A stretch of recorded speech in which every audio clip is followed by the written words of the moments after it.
स्वागत करता हूं मैं आप सभी छात्र एवं छात्राओं को आपका अपने ही YouTube channel struggle arts classes में। मेरे प्यारे छात्र एवं छात्राओं, आज हम लोग क्लास 12 हिंदी दिगंत भाग 2 के चैप्टर नंबर 3 को कवर करने वाले हैं। इससे पहले मैंने पार्ट 1 और पार्ट 2 का एक्सप्लेन भी करा दिया हूँ। ऑब्जेक्टिव और सब्जेक्टिव दोनों कंप्लीट करा दिया हूँ, यानी कि वह कुल मिलाकर 6 भागों में डिवाइड है और 6 को वीडियो बनाकर मैं अपलोड कर चुका। अगर आप लोगों ने अभी तक नहीं देखा है तो जाकर देखिए, इस वीडियो को डिस्क्रिप्शन में लिंक दिया हुआ है। बिना टाइम को व्यतीत किए हुए चलिए हम लोग इस पार्ट को कवर करते हैं। इस पार्ट को पढ़ने की शुरू करते हैं। देखिएगा, यह जो पाठ पढ़ना है, यह पाठ जयप्रकाश नारायण जी के द्वारा लिखा गया है। इस पाठ का जो टाइटल रखा गया है, शीर्षक, वह संपूर्ण क्रांति है। आप लोगों ने तो संपूर्ण क्रांति का नाम सुना ही होगा। संपूर्ण क्रांति का नारा जयप्रकाश नारायण जी ने पटना के गांधी मैदान में दिया था। देखिए, आप लोगों को हम थोड़ा जानकारी के लिए बता दें कि पटना के गांधी मैदान में एक संपूर्ण क्रांति हुआ था, जो कि बहुत ही अपार भीड़ लगा हुआ था। कहने का मतलब बहुत ही ज़्यादा भीड़ लगा हुआ था वहाँ पर। असंख्यक लोग, मतलब बहुत ही संख्या में लोग आए थे वहाँ पर। और वहाँ पर गांधी मैदान में जो जयप्रकाश नारायण जी भाषण दिए, ज़बरदस्त भाषण दिया और ज़बरदस्त भाषण रहा। इतने अच्छा भाषण दिए कि वह भाषण शायद आप सुनते तो मोहित हो जाते, सुनते ही रह जाते, आकर्षित हो जाते उनके तरफ। जो वो भाषण दिए थे, इतना अच्छा भाषण दिए थे। उसी भाषण का आज हम लोग एक छोटा सा टुकड़ा पढ़ने वाले। उस भाषण को पूरा तरह से नहीं, उसका एक छोटा सा टुकड़ा पढ़ने वाले। इस टुकड़ा को पढ़िए, छोटा सा अंदाज़ा लगा सकते हैं कि फिर पूरा भाषण कितना गजब रहा होगा।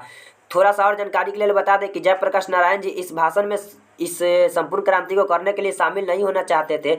ये चाहते थे कि ये जो आंदोलन है युवा पीढ़ी के लोग ही करें, मैं क्या करूँगा, हम तो अब उम्रगर हो गए, हम लोगों का तो इतना उम्र जा चुका है। ये चाहते थे कि युवा पीढ़ी, मतलब नए जमाना के जो नए छोकरा सा जो आया हुआ है, वो भी युवा पीढ़ी सर जाकर और ये संपूर्ण क्रांति करे। क्योंकि ये लोग करेगा तो ये लोग को तो आगे चलकर देश का बागडोर संभालना है, देश का जो भविष्य है वो संभालना है। जयप्रकाश नारायण जी ये चाहते थे। लेकिन ये जो युवा चाहते थे कि हम लोग तो जाकर करेंगे, लेकिन आप जो है, आप ज़्यादा, मतलब आपके पास ज़्यादा ज्ञान है, आप बड़े हैं हमसे, तो आप हमको सहयोग कीजिएगा तो हम लोग करेंगे। तो सभी जो युवा पीढ़ी के जो लोग थे, सब लोग इनको जाकर इनको बोले और बात उत हुआ। उसके बाद ये आंदोलन को जो है स्वीकार किए। लेकिन एक शर्त ये रख दी है कि मैं जाकर आंदोलन करूंगा, कोई बात नहीं है, लेकिन मेरा एक शर्त रहेगा। शर्त क्या रखे इन्होंने? ये बोले कि मैं सबका सुनूंगा, सबका मानूंगा, सभी का बात रखा जाएगा, लेकिन अंतिम निर्णय जो होगा, अंतिम फैसला जो होगा, मेरा होगा। और उस समय कोई नहीं बोलेगा कि मेरा फैसला रहेगा, ऐसा रहेगा, वैसा रहेगा। मैं सबको सुनूंगा, सबको बोलने के मौका भी दूंगा, लेकिन अंतिम निर्णय मेरा होगा। ये शर्त रख दिए, ये सारी बातों को बोल दिए जयप्रकाश नारायण जी। उसके बाद इस आंदोलन में जाकर वे शामिल हो गए। तो ये हम पाठ को थोड़ा सा एक संक्षिप्त रूप में बताने के प्रयास किए, लेकिन पाठ थोड़ा सा डबल है, थोड़ा सा बड़ा है और इंटरेस्टिंग भी है। इससे बहुत सारे प्रश्न भी एग्जाम में देखने को मिलता है। तो बिना टाइम को व्यतीत किए और हम लोग पाठ को थोड़ा विस्तार से जानने की प्रयास करते हैं। उससे पहले हम लोग थोड़ा सा लेखक परिचय जान लेते हैं, क्योंकि लेखक परिचय से भी बहुत सारा एग्जाम में पूछा जाता है। खासकर इस पार्ट से बहुत ज़्यादा पूछा जाता है। तो चलिए, जो जयप्रकाश नारायण जी, इनका जन्म जो 11 अक्टूबर 1902 ईस्वी को हुआ था। निधन की बात करें तो 8 अक्टूबर 1979 ईस्वी को। यह सब आप लोग को याद रखना है, बहुत ज़्यादातर मात्रा में पूछा जाता है एग्जाम में। अगर इनकी जन्म स्थान की बात करते हैं तो सिताब दियारा गांव। देखिएगा, सिताब दियारा गांव उत्तर प्रदेश बलिया और बिहार के सारण जिले में फैला। देखिए, इनका जो जन्म है सिताब दियारा गांव में हुआ था, जो कि उत्तर प्रदेश के बलिया में और बिहार के जिले में ही फैला हुआ है। ठीक है, इतना आप लोग समझ गया। उसके बाद इनके पुकार का नाम बचपन, यानी पुकार का नाम कहे तो जो बचपन का नाम था ना, पुकार का नाम मतलब समझिएगा आप लोग बचपन का नाम। ठीक है, जो बचपन का नाम था बाउल था। बहुत ही ज़्यादा ये फेमस रहा ये नाम, और बहुत बार एग्जाम में पूछा गया है। देखिए, अब बड़े होने पर जेपी नाम से प्रसिद्ध हुए। देखिएगा, जब बड़े हुए तो इनको जेपी कहा जाने लगा। जेपी मतलब जय से जय और पी से प्रकाश, मतलब जयप्रकाश नारायण जी, आप समझिए ना। और उसके बाद बड़ा होने पर जेपी के नाम से जाने लगा और अपनी जन पक्षधरता के लिए लोकनायक के रूप में प्रसिद्ध हुए। कहने का मतलब हम समझाते हैं आप लोगों को, समझिएगा। मतलब लोगों के हित में, लोगों के लिए इतने अच्छे अच्छे काम किए कि इनको आगे चलकर सभी लोग इनको लोकनायक कहने लगा। लोक का मतलब होता है, जानते हैं आप लोग, लोक मतलब और नायक मतलब हो जाता है, नायक मतलब लोगों का नायक। ठीक है, ये लोगों का नायक थे, मतलब अच्छा लोग के हित में अच्छा काम करते थे, ताकि लोगों को सुख सुविधा प्रदान हो सके, मतलब प्रदान हो सके, ताकि लोग भी सुख सुविधा की ज़िंदगी जी सके। इसलिए लोगों के हित में ज़्यादा काम करते थे। ये हो जाए कि लोग इनको लोकनायक के नाम से जानने लगे। ये सब बात आपको याद रखना है। इनके माता के नाम की बात करें तो फूल रानी था, और पिता की नाम जो था हर्षु दयाल था, ये भी याद रखिएगा। पत्नी का नाम प्रभावती देवी था। पत्नी का नाम क्या था? प्रभावती देवी। आगे देखिएगा, प्रसिद्ध गांधीवादी ब्रजकिशोर प्रसाद की पुत्री। ये जो प्रभावती देवी थी, ये प्रभावती देवी जो थी ये ब्रजकिशोर की पुत्री थी। मतलब कि प्रभावती देवी के पिता का नाम क्या था? तो ब्रजकिशोर। ये भी याद रखिएगा। आगे देखिए, इनकी शिक्षा की बात करते हैं तो आरंभिक शिक्षा घर पर ही हुई थी। फिर पटना के कॉलेज में पटना में दाखिल हुए। यहीं बिहार में हिंदी वर्तमान स्थिति विषय पर लेखन के लिए सर्वोच्च पुरस्कार प्राप्त हुआ। आगे देखिए, इसके बाद पटना कॉलेज में पटना में प्रवेश हुए। असहयोग आंदोलन के दौरान शिक्षा अधूरी छोड़ी। देखिएगा, असहयोग आंदोलन जो कि हुआ था उसमें ये शिक्षा अधूरी छोड़ दिए। आगे देखिए, 1922 में शिक्षा प्राप्ति के लिए अमेरिका गए। देखिएगा किस तरह से अपनी शिक्षा प्राप्त किए हैं। बहुत मजा आने वाला, आप लोग पाठ में बने रहिएगा। आगे की शिक्षा प्राप्ति के लिए अमेरिका चले गए। पूछाएगा आपके से एग्जाम में कि वे आगे की पढ़ाई के लिए कहाँ गए उच्च शिक्षा की प्राप्ति के लिए? तो अमेरिका गए। कब गए? तो 1922 ईस्वी में। आगे देखिएगा, वहाँ कैलिफोर्निया बर्कले, उसके बाद लिखा हुआ है विस्कॉन्सिन, मेडिसन आदि कई विश्वविद्यालयों में अध्ययन। मतलब ये सारे विद्यालयों का नाम दिया हुआ है। ठीक है, थोड़ा सा विद्यालय का नाम थोड़ा सा अजीब सा था, पढ़ने में थोड़ा सा इधर उधर हो जाता होगा तो माफ कीजिएगा इसके लिए, सॉरी। ये सभी विद्यालय में क्या किए? अध्ययन किए। उसके बाद देखिए, मार्क्सवाद और समाजवाद की शिक्षा यही ग्रहण की। मार्क्सवाद और समाजवाद की जो शिक्षा है ना, वो भी वहीं पे ग्रहण किए थे। आगे देखिएगा, माँ की अस्वस्थता के कारण पीएचडी न कर सके और देश लौट आए। माँ की अस्वस्थता, माँ की स्थिति कुछ सही नहीं रहने लगा, जिसके कारण क्या हो, ये पीएचडी नहीं किया और वहाँ से वापस चले आए। आगे देखिएगा, इनकी राजनीतिक जीवन जान लेते कि राजनीतिक में ये किस तरह से अपना जीवन व्यतीत किए हुए हैं।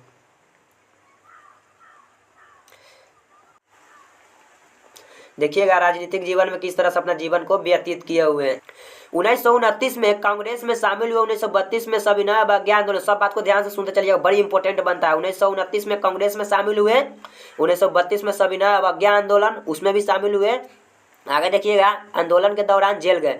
मतलब सविनय अवज्ञा आंदोलन जो हुआ ना, उसके दौरान ये जेपी जी जेल चल गए। पूछेगा आपसे कि जेपी जेल कब गए? तो सविनय अवज्ञा आंदोलन के समय, यानी कि 1932 ईस्वी में। याद रखिएगा ये सब। या फिर सविनय अवज्ञा आंदोलन कब हुआ? तो 1932 में। इंपॉर्टेंट होता है ये। जेल से बाहर निकल कर कांग्रेस के अंदर ही कांग्रेस सोशलिस्ट पार्टी के गठन में अहम भूमिका निभाई। ये सब याद रखिएगा। 1939 से लेकर 1943 में भी जेल गए। 1943 में भी जेल गए। आगे देखिए, 1942 के आंदोलन से विशेष प्रसिद्धि पाई। 1942 में एक आंदोलन हुआ था, जिस आंदोलन आप लोग को जानकारी के लिए हम बता दें, 1942 में जो आंदोलन हुआ था वो आंदोलन था भारत छोड़ो आंदोलन। उस समय ये क्या हुए कि विशेष, उस समय 1942 के आंदोलन से विशेष प्रसिद्धि मिली। 1942 में जो भारत छोड़ो आंदोलन हुआ था उस समय इनको विशेष प्रसिद्धि मिली, बहुत ज़्यादा प्रसिद्धि मिली। आज़ादी के बाद 1952 में प्रजा सोशलिस्ट पार्टी का गठन हुआ। पूछेगा आपसे कि प्रजा सोशलिस्ट पार्टी का गठन कब हुआ? तो आज़ादी के बाद 1900 कितना लिखा हुआ है? 52। यानी कि आज़ादी के बाद 1952 में प्रजा सोशलिस्ट पार्टी का गठन हुआ। किस पार्टी? तो सोशलिस्ट पार्टी का। धीरे धीरे सक्रिय राजनीतिक से स्वयं को अलग कर लिया। मतलब राजनीतिक से धीरे धीरे क्या किए कि स्वयं को अलग रखने लगे। देखिए, 1954 में विनोबा भावे के सर्वोदय आंदोलन से जुड़े। क्या हुआ कि 1954 ईस्वी में ये जाकर विनोबा भावे के एक सर्वोदय आंदोलन से फिर से जुड़ गए। और 1974 में छात्र आंदोलन का नेतृत्व कर दिया। देखिए, 1974 बड़ी इंपॉर्टेंट बनता है। पूछेगा आपसे एग्जाम में कि छात्र आंदोलन का नेतृत्व जयप्रकाश नारायण जी कब किए? तो 1974 में। और किसने किया? मतलब कि 1974 में छात्र आंदोलन का नेतृत्व किसने किया? तो जयप्रकाश नारायण जी ने। किसी भी तरह से प्रश्न को घुमाकर पूछे, छोड़ना नहीं है। आगे देखिएगा, आपातकाल के दौरान जेल गए। और उसके बाद देखिएगा, इनके मार्गदर्शन में ही जनता पार्टी का गठन हुआ। इन्हीं के मार्गदर्शन में उस समय क्या हुआ कि जनता पार्टी का गठन हो गया। देखिए, इनकी कुछ कृतियां हैं जो कि एग्जाम की दृष्टि से बड़ी इंपॉर्टेंट है। देखिए क्या है कृतियां? रिकंस्ट्रक्शन ऑफ इंडिया पॉलिटी, जो कि इन्हीं की मतलब कि ये जो है कृतियां हैं। उसका देखिए, कुछ कविताएं भी लिखे हुए हैं, डायरी एवं निबंध भी इनका कुछ प्रकाशित हो चुका है। ठीक है, उसके बाद देखिएगा, इनको कौन कौन से सम्मान से कब सम्मानित किया गया वो भी दिया हुआ है। ये भी एग्जाम की दृष्टि से बहुत ज़्यादा ही इंपॉर्टेंट है। 1965 ईस्वी में इनको समाज सेवा के लिए मैग्सेसे सम्मान से सम्मानित किया गया। पूछेगा आपसे एग्जाम में कि किसको मैग्सेसे सम्मान से सम्मानित किया गया? तो नारायण जी को। कब किया गया? तो 1965 ईस्वी में। किस लिए किया गया? तो समाज सेवा के लिए, याद रखिएगा। 1948 में भारत रत्न दिया गया। नारायण जी को 1948 में कौन सा रत्न दिया गया? तो भारत रत्न। किसको दिया गया 1948 में भारत रत्न? तो नारायण जी को। कब दिया गया? तो 1948 में। किसी भी तरह से प्रश्न को पूछे, कोई अंतर पड़ने वाला नहीं है, बस आप लोग इतना को ध्यान में रखिएगा। अब चलिए, इससे ज़्यादा आपको एग्जाम की दृष्टि से इम्पोर्टेंट नहीं है, इसलिए हम यहाँ से अब छोड़ते हैं और सीधा हम लोग पाठ पे उतरते हैं, क्योंकि लेखक परिचय इतना ही था। अब लेखक परिचय इससे ज़्यादा बाहर आपसे पूछेगा, मैं इससे ज़्यादा इम्पोर्टेंट है भी नहीं। अब हम लोग सीधा पाठ पे चलते हैं। चलिए पाठ पे देखिए, पाठ का जो टाइटल है, शीर्षक है संपूर्ण क्रांति। अगर एग्जाम में कहीं पूछ दे संपूर्ण क्रांति पाठ के लेखक कौन है, तो याद रखिएगा नारायण जी। या नारायण जी के द्वारा कौन सा पाठ लिखा गया है, तो संपूर्ण क्रांति। इस बात को आपको याद रखना है, ध्यान में रखना है, ठीक है ना। तो हम लोग टाइम को व्यतीत ना करते हैं, पाठ की ओर बढ़ते हैं। चलिए आप लोग पाठ पे फोकस कीजिएगा, ठीक है ना। हम पाठ को पढ़ा रहे हैं। देखिए यहाँ से भाषण शुरू होता है। जयप्रकाश नारायण जी गांधी मैदान में पहुंचे और वहाँ पे बहुत सारा भीड़ लगा हुआ था, जितना कहे उतना। और गांधी मैदान में जयप्रकाश नारायण जी पहुंचकर वहाँ पे देखिए कितना जबरदस्त भाषण किया। आज की तरह की भाषण नहीं, जो आते हैं और मेरे प्यारे भाइयों एवं बहनों इस तरह से कुछ भी बोलकर गलत सलत भाषण देकर चल जाते हैं, अपनी बात को पूरा नहीं करते। ऐसा भाषण नहीं था, ये भाषण ही कुछ, इस भाषण का निराला ही कुछ गजब था। चलिए पाठ को हम लोग पढ़ते हैं। देखिएगा नारायण जी किस तरह से भाषण दिए, पूरा पाठ में भाषण ही दिए हुए हम लोग समझते चलते हैं और समझाते चलते हैं, पाठ को पढ़ते चलते। चलिएगा पाठ में अब देखिए, बिहार प्रदेश छात्र संघर्ष समिति के मेरे युवक साथियों, बिहार प्रदेश के असंख्यक नागरिकों, भाइयों बहनों, ये नारायण जी भाषण देने की शुरू कर रहे हैं। देखिएगा कैसे कैसे। अभी अभी रेणु जी ने जो कविता पढ़ी, अनुरोध तो वास्तव में उनका था, सुनाना तो वह चाहते थे। मुझसे पूछा गया कि वह कविता सुना दे या नहीं, मैंने स्वीकार किया।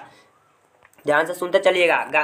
फिर नारायण जी क्या किए, नारायण जी से पूछा गया कि और रेणु के द्वारा जो कविता है लिखा गया है, क्या उस कविता को सुना दिया जाए, तो नारायण जी स्वीकार किए, जी हाँ हाँ सुना दिया जाए। आगे देखिए, लेकिन उसने बहुत सारी स्मृतियाँ और अभी हाल की बहुत दुखद स्मृतियों को जागृत कर दिया है, इससे हृदय भर उठा है। आपको शायद मालूम न होगा कि जब मैं बेल्लोर अस्पताल के लिए रवाना हुआ था, तो जाते समय मद्रास में 2 दिन अपने मित्र ईश्वर अय्यर के साथ रुका था।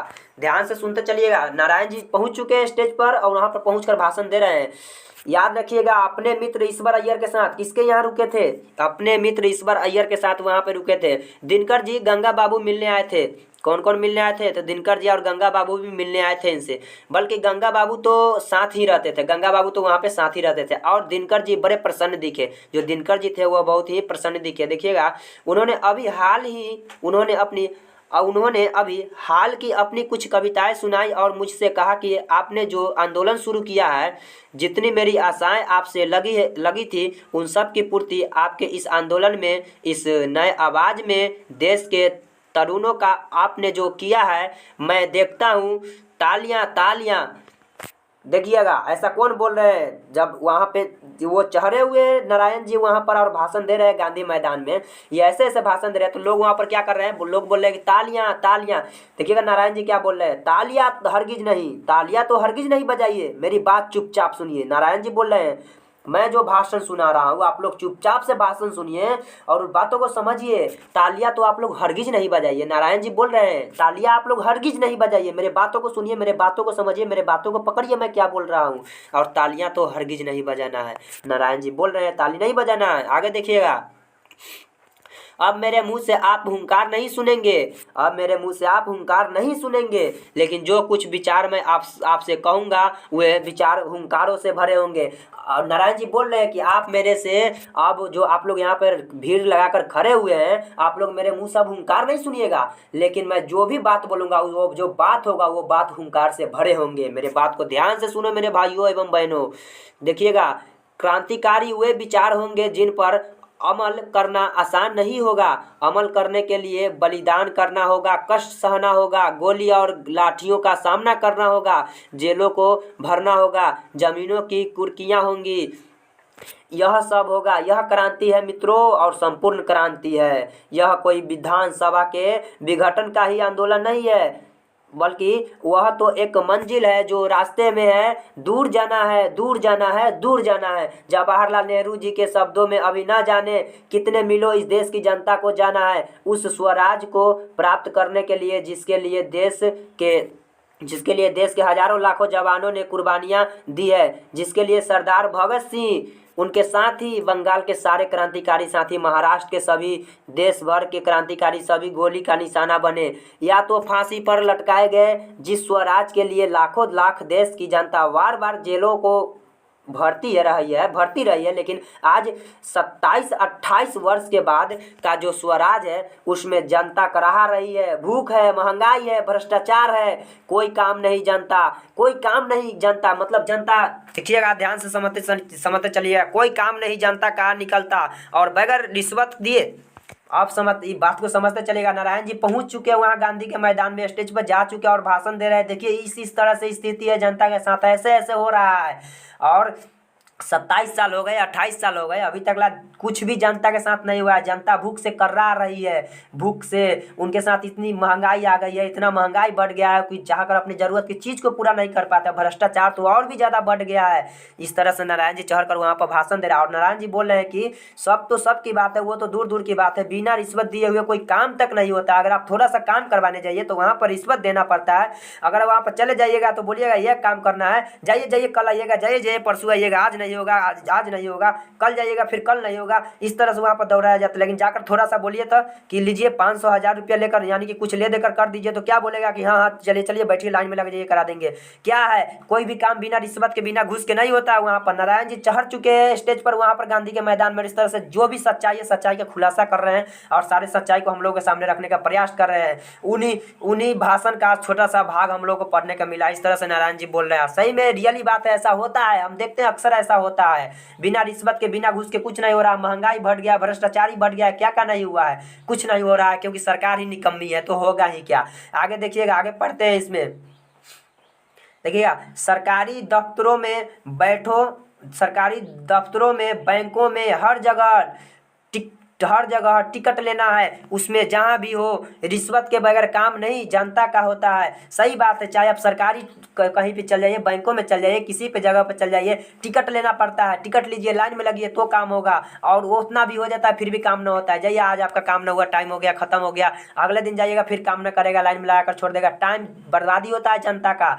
और तो उसी समय बोलिए कि थोड़ा बहुत ले देकर कर दीजिए, तो आपका काम को सबसे पहले कर देगा, उस समय ले देकर करने के बाद कीजिएगा। तो क्या इसी तरह से सरकार चलाया जाता है? ऐसा ही घुसखोरी चलेगा, ऐसे देश चलेगा? ऐसे में तो देश तो और पीछे चला जाएगा, देश बर्बाद हो जाएगा। ये सरकार ही निकम्मी है, चूँकि सरकार अगर ऐसा करेगी तो देश के जनता क्या करेगी? फिर देश के जनता भी तो अच्छा जाएगी ना। जिस तरह से घर के परिवार का अगर मेन सदस्य ही, अगर घर के अगर जो गार्जियन है तो वही अगर ऐसे करने लगे तो घर के छोटे बड़े के छोटे जो लोग हैं वो क्या करेंगे? ठीक उसी प्रकार अगर सरकार अगर देश की एक मालिक बन चुके तो वो ही अगर ऐसे करेंगे तो फिर देश का जनता क्या करेगी?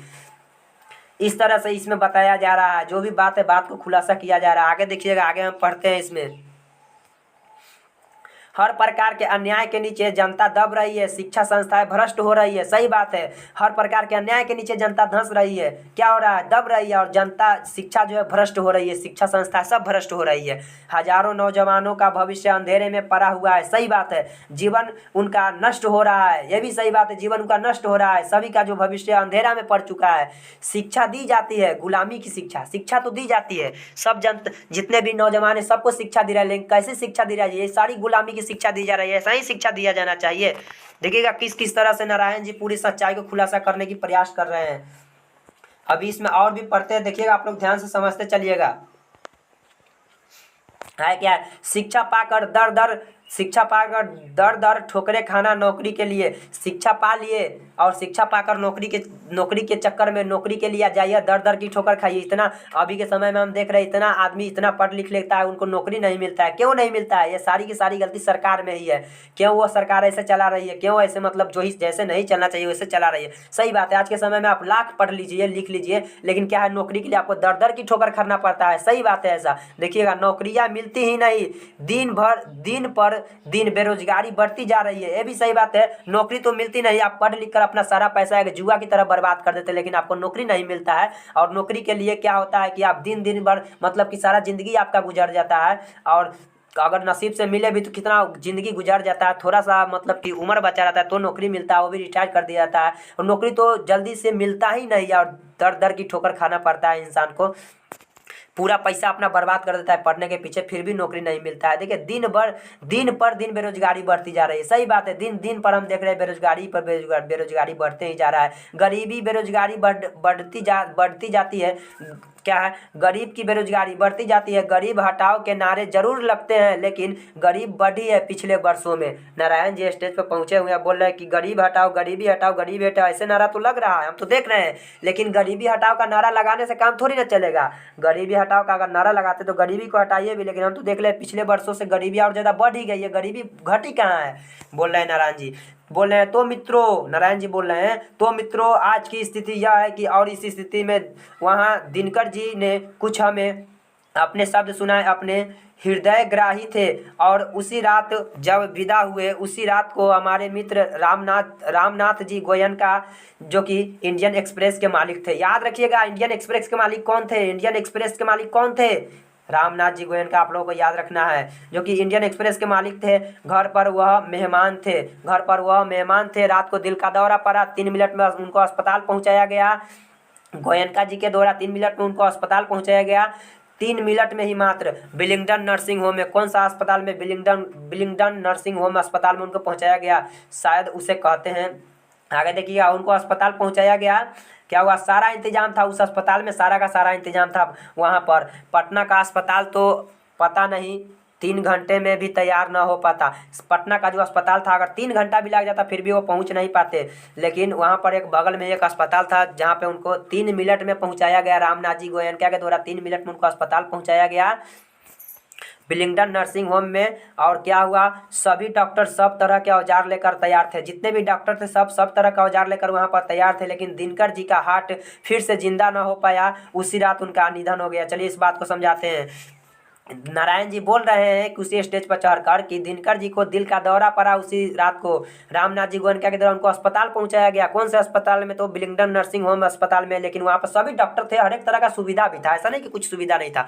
लेकिन क्या हुआ कि फिर से हमारे दिनकर जी जो है जीवित नहीं रह सके, और उसी समय दिनकर जी का देहांत हो गया। पूछेगा आपसे कि दिनकर जी का देहांत का कारण क्या है, तो दिल का दौरा पड़ा, याद रखिएगा आप लोग, दिल का दौरा पड़ा और फिर उनको अस्पताल भी पहुंचाया गया, लेकिन वो फिर से जीवित नहीं रह पाए। कितने देर में, तो 3 मिनट में, मात्र 3 मिनट में उसको अस्पताल पहुंचाया गया, लेकिन किस्मत साथ नहीं दिया और उसी समय उसी रात उनका निधन हो गया। आगे देखिएगा, ऐसी चोट लगी उनकी यह कविता सुन के, उनका सारा सुंदर सौम्य सुशीला चेहरा याद आ गया। आज लगता है हमारे 2 मित्रों की कितनी कमी है। आज भाई बेनीपुरी जी होते, उनकी लेखनी में जो ताकत थी, आज के जुलूस का, आज की इस सभा का जो वर्णन वह देते हैं, एक एक शब्द में अंगार होते हैं। बोल रहे हैं नारायण जी, किसके बारे में बोल रहे हैं, तो बेनीपुरी जी के बारे में। अब वो जब वो थे तो नहीं, अब नहीं है तो उनका कमी खोल रहा है। आगे देखिएगा, आज दिनकर जी जो कविता लिखते नए भारत के नव निर्माण के लिए, जो देश के युवकों और छात्रों और देश के साधारण व्यक्तियों,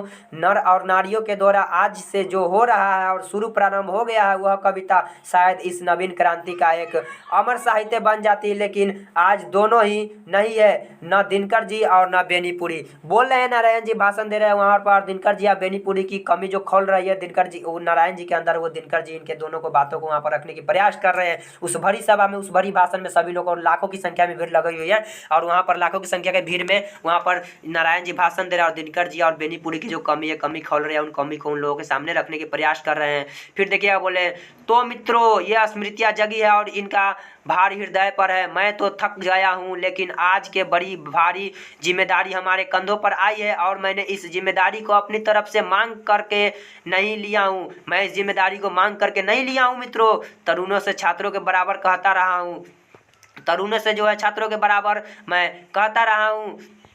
आगे देखिएगा, आगे कहाँ तक पढ़ा दिए इसमें, देखिएगा, तरुणों से छात्रों से बराबर कहता रहा हूँ। जब पहला हमने आह्वान किया था यूथ फॉर डेमोक्रेसी का, लोकतंत्र में युवकों का क्या रोल है, यह हमने जो बताया था उसमें लिखा था, और उसके बाद बराबर कहता रहा हूँ। संचालन समिति में बहस करता रहा हूँ। हम बूढ़े हो गए हैं, हमारी सलाह ले लीजिए। हम दूसरी पीढ़ी के हो गए हैं, आप नई पीढ़ी के लोग हैं। इस देश का भविष्य आपके हाथों में है।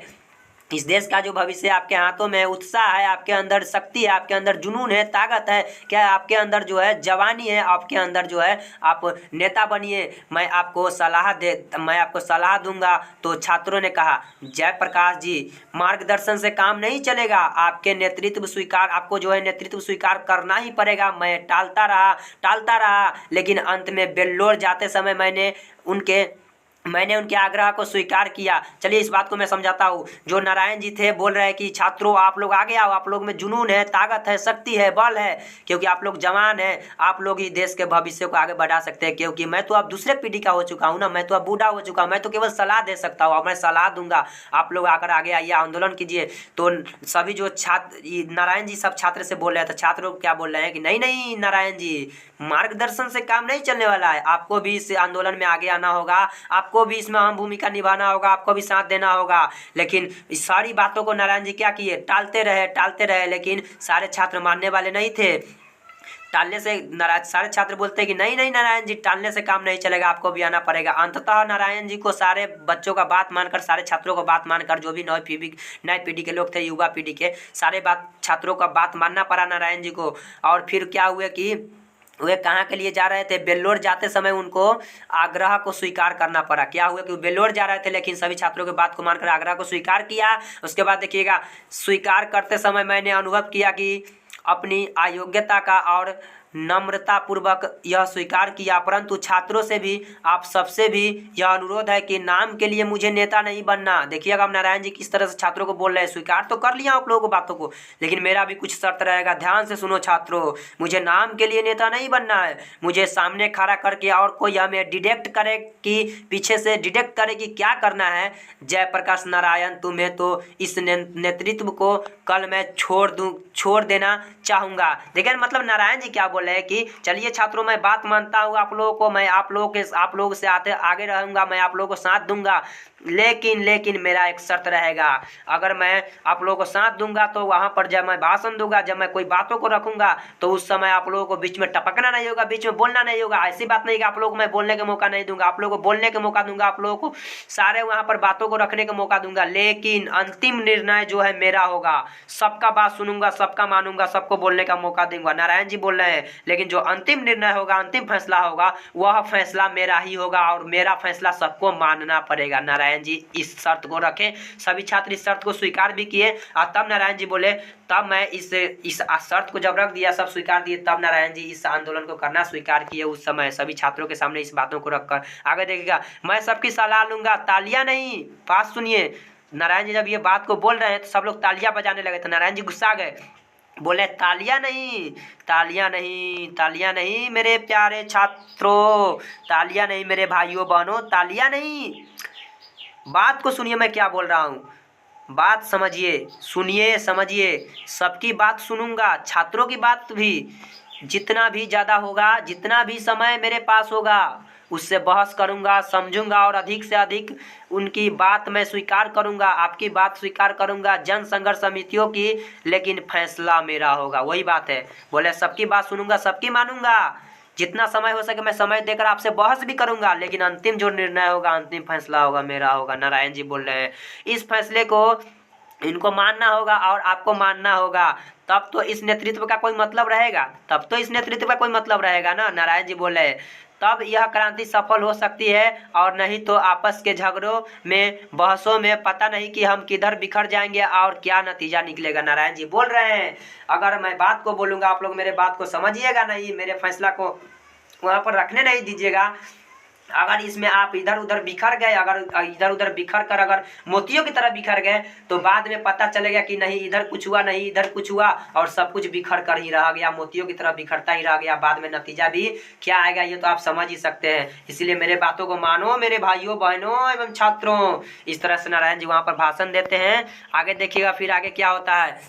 इतना ही नहीं, अभी और लंबा चौड़ा भाषण चलता है। नारायण जी बोले, बहुत दिनों से सार्वजनिक जीवन में हूँ। 1921 में जनवरी के महीनों में इसी पटना कॉलेज में आईएससी का विद्यार्थी था। नारायण जी बोल रहे हैं, इसी कॉलेज में आईएससी का विद्यार्थी था। हमारे साथ हमारे निकट के साथी थे, वे सब छात्रवृत्ति पाने वाले थे।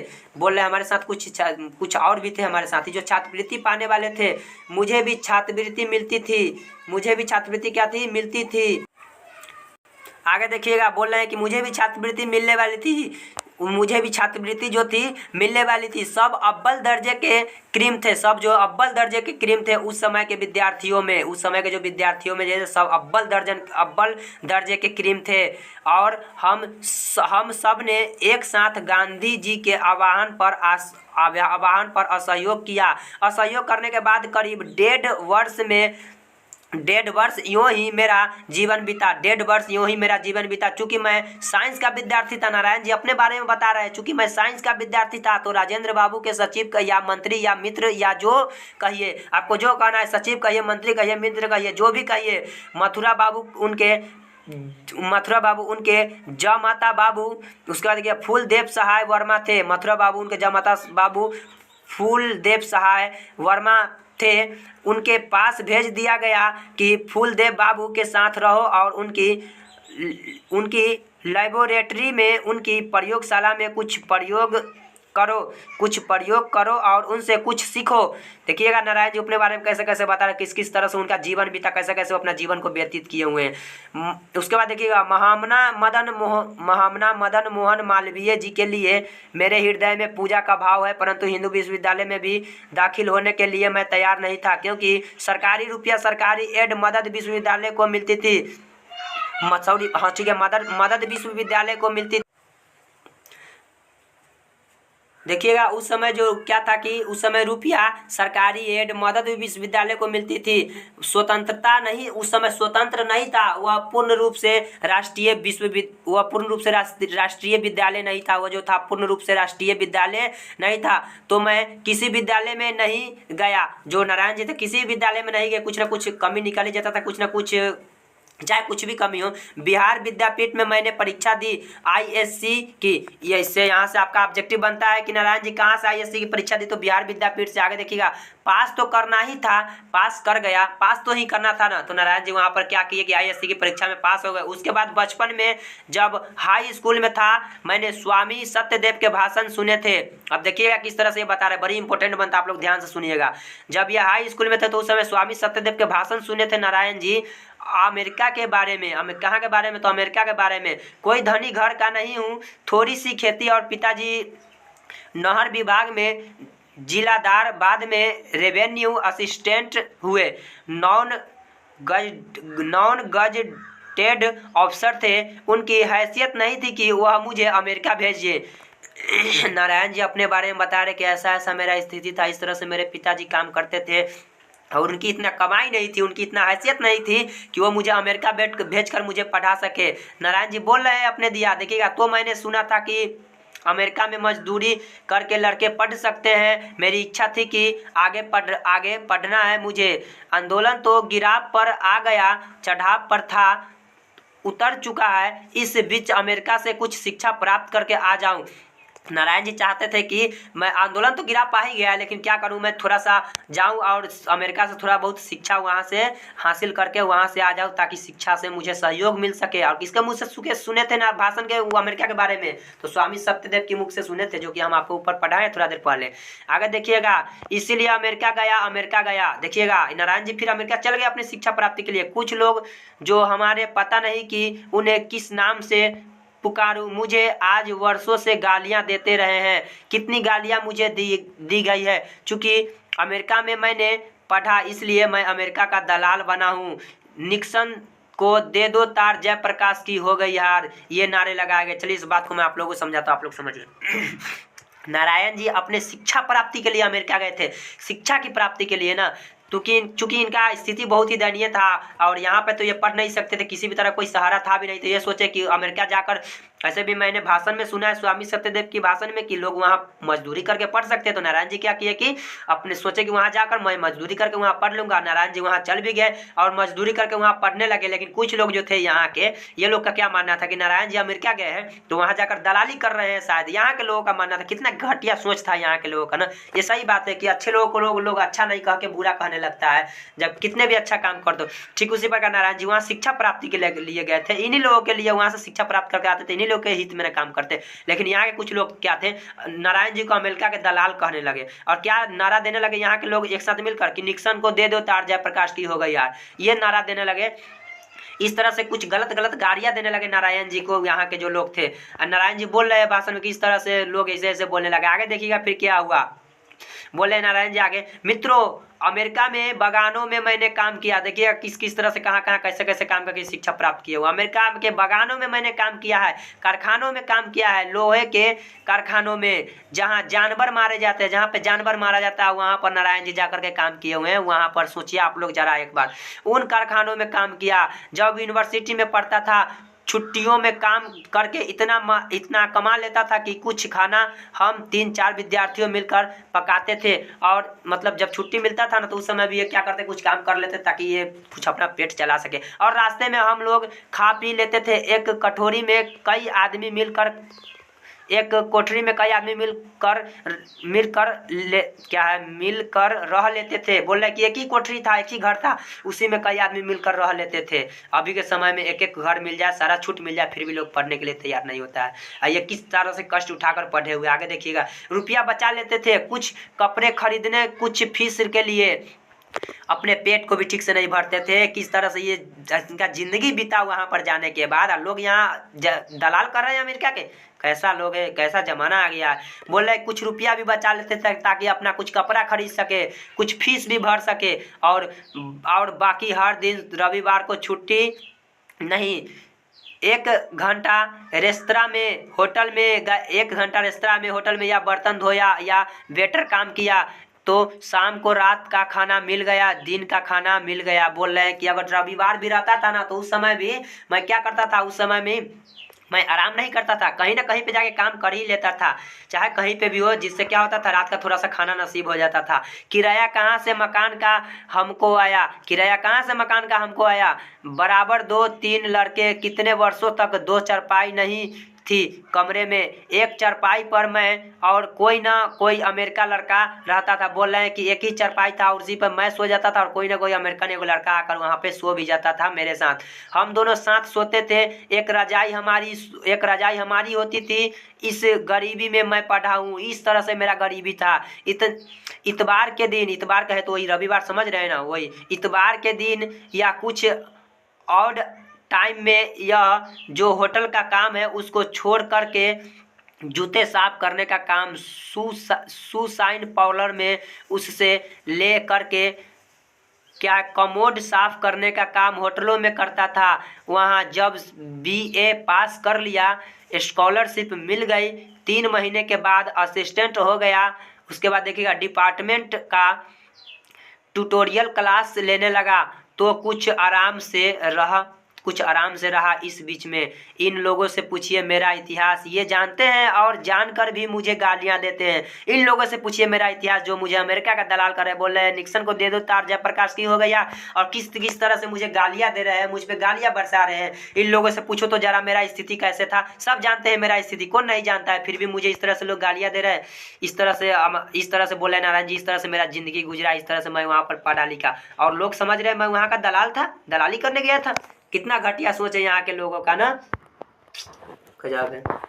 चलिएगा आगे देखते हैं। इसी में फिर आगे क्या है, अमेरिका में विस्कॉन्सिन में मैडिसन में मैं घोर कम्युनिस्ट था। वह लेनिन का ज़माना था, वह वह ट्रोटस्की होता ना, यहाँ पे ट्रोटस्की का जमाना था। 1924 में लेनिन मरे थे, याद रखिएगा। और लेनिन कब मरे थे? कब मरे थे लेनिन? 1924 ईस्वी में। बड़ी इंपॉर्टेंट प्रश्न है। और 1924 में मैं मार्क्सवादी बना। जिस समय लेनिन की मृत्यु वही समय क्या हुए? मार्क्सवादी बन गए नारायण जी। और दावे के साथ कह सकता हूँ कि उस समय तक जो भी मार्क्सवाद के ग्रंथ में छपे थे अंग्रेज में हम लोगों ने पढ़ डाले थे। रात रात को रोज एक रशियन टेलर था, दर्जी था, उसके यहाँ हमारे क्लास लगते थे। और वहाँ से जब भारत लौटा था तो कम्युनिस्ट बनकर लौटा था। लेकिन मैं कांग्रेस में दाखिल हुआ, कम्युनिस्ट पार्टी में क्यों नहीं दाखिल हुआ? बोल रहे हैं कि वहाँ से मैं कम्युनिस्ट बनकर लौटा। वहाँ से क्या हुआ कि वहाँ से ये कम्युनिस्ट बनकर लौटे, कम्युनिस्ट की पार्टी बनकर लौटे। लेकिन यहाँ आते आते क्या हुआ कि कम्युनिस्ट में नहीं, ये कांग्रेस पार्टी में दाखिल हो गए। बोल रहे हैं फिर कि कम्युनिस्ट पार्टी में क्यों नहीं दाखिल हुआ मैं, कांग्रेस के साथ क्यों दाखिल हो गया? बोल रहे हैं, पूरा बात बताएंगे, समझिएगा आप लोग। मैं जो लेनिन से सीखा था, नारायण जी बोल रहे हैं, मैंने जो लेनिन से सीखा था वह यह सीखा था कि जो गुलाम देश है वहाँ के जो कम्युनिस्ट है, ठीक है ना, जो गुलाम देश है वहाँ के जो कम्युनिस्ट है उनको हरगिज वहाँ की आज़ादी की लड़ाई से अपने को अलग नहीं रखना चाहिए। नारायण जी बोल रहे हैं जो भी देश गुलाम है वहाँ के जो कम्युनिस्ट है उसको वहाँ की आज़ादी की लड़ाई से अलग क्यों रख रहे हैं? अलग नहीं रखना चाहिए। यद्यपि उस लड़ाई का नेतृत्व, जिसको मार्क्सवादी भाषा में बुजुर्गा वर्ग कहते हैं, जिसको मार्क्सवादी में क्या कहते हैं? बुजुर्गा वर्ग कहते हैं, उस क्लास के हाथ में हो, जो बुजुर्गा वर्ग क्या बोलते हैं, बुजुर्गा वर्ग उस क्लास के हाथ में हो, पूंजीपतियों के हाथ में हो, उसका नेतृत्व हो, फिर भी कम्युनिस्ट को अलग नहीं रखना चाहिए। फिर भी कम्युनिस्ट को क्या करना चाहिए? अलग नहीं रखना चाहिए। अपने को आइसोलेट नहीं करना चाहिए, अपने को आइसोलेट नहीं करना चाहिए। इस तरह से नारायण जी वहाँ पे भाषण दे रहे हैं और बातों को बता रहे हैं। आगे देखिएगा, समझते चलिए। एक भी अगर इससे संबंधित कोई भी अगर कहीं पे डाउट रह जाए तो फटाक से कमेंट कीजिएगा। मैं उस कमेंट को आप लोगों के सामने रखने की प्रयास करूँगा, समझाने का प्रयास करूँगा। आगे देखिएगा, पहली बात तो मैंने नोट की, देखिएगा क्या बता रहे। पहली बात तो मैंने नोट की आपसे कहने के लिए, वह इस सरकार के बारे में है। आज से 3 दिन हुए हैं। आज से कितने दिन हुए हैं? 3 दिन हुए हैं। गफूर साहब मिलने आए थे। नारायण जी बोल रहे हैं कि पहली बात मैंने यह नोट किया कि कहने के लिए सरकार के बारे में कि आज से 3 दिन हुए हैं, गफूर बाबू मिलने आए थे। कौन मिलने आए थे? गफूर बाबू। बहुत प्रेम से मिले मुझसे। उसके 2-3 दिन बाद चंद्रशेखर बाबू मिलने आए, बहुत प्रेम से मिले, वो भी बहुत प्रेम से मिले। लेकिन प्रधानमंत्री से लेकर दीक्षित जी से नीचे सब लोग मुझे डेमोक्रेसी का सबक सिखाते हैं। बोल रहे हैं कि ये लोग मिलने आए, बहुत प्रेम से मिले, और प्रधानमंत्री से नीचे जो भी है सब मुझे डेमोक्रेसी का सबक सिखाते हैं। अरे डेमोक्रेसी का सबक सिखाओगे? इनमें से किसी को कोई अधिकार नहीं है कि जयप्रकाश नारायण को लोकतंत्र की शिक्षा दे। मुझे लोकतंत्र की शिक्षा देने चले हो, डेमोक्रेसी का सबक सिखाते हो? अरे किसी को अधिकार नहीं है जो जयप्रकाश नारायण जी को ये लोकतंत्र की शिक्षा दे। मैं इन सारी शिक्षा को हासिल कर चुका हूँ, मैं अच्छी तरह से जानता हूँ। तुम तो सत्ता के दलालों हो, सत्ता के दलाल मुझे लोकतंत्र की शिक्षा देने चले हो। लेकिन आगे देखिएगा, लेकिन वे जयप्रकाश नारायण को शिक्षा देने की हिम्मत करते हैं? जयप्रकाश नारायण जी को शिक्षा देने की हिम्मत करते हैं। और इनकी हरकत देखिए, इनकी हरकत तो देखिए जरा। शांतिमय प्रदर्शन, शांतिमय जुलूस के लिए हजारों लोग आ रहे हैं। प्रदेश के कोने कोने से छात्र आ रहे हैं, किसान आ रहे हैं, मजदूर आ रहे हैं, मध्यम वर्ग के लोग आ रहे हैं, कहीं पैदल आ रहे हैं, कुछ बस से आ रहे हैं, कहीं रेलों से आ रहे हैं, कोई ट्रेन भाड़े पर ले करके डीजल अपना खरीद के कोई कारण नहीं करके क्या है डीजल अपना खरीद करके लेकर आ रहे हैं। जहां तहां रोका, इनको लड़कों को पीटा गया, गिरफ्तार किया गया। अन्याय क्या है? अनायास कोई कारण नहीं है। बोले हैं नारायण जी। कहीं कहीं से किस तरह से लोग, कोई गाड़ी से, कोई ट्रेन से, किसी भी तरह से लोग आ रहे हैं यहाँ पर। सभी लोगों को रास्ता में घेर लिया गया और कोई कारण नहीं है, लोग कोई गलती नहीं किया। जनता को पकड़कर रास्ता में ही पीटा गया, या तो कुछ लोग जेल में गए, या कुछ लोगों को मार भी दिया गया, कुछ लोगों को घायल भी कर दिया गया।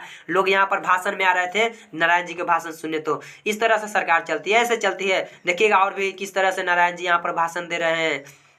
कहाँ तक था?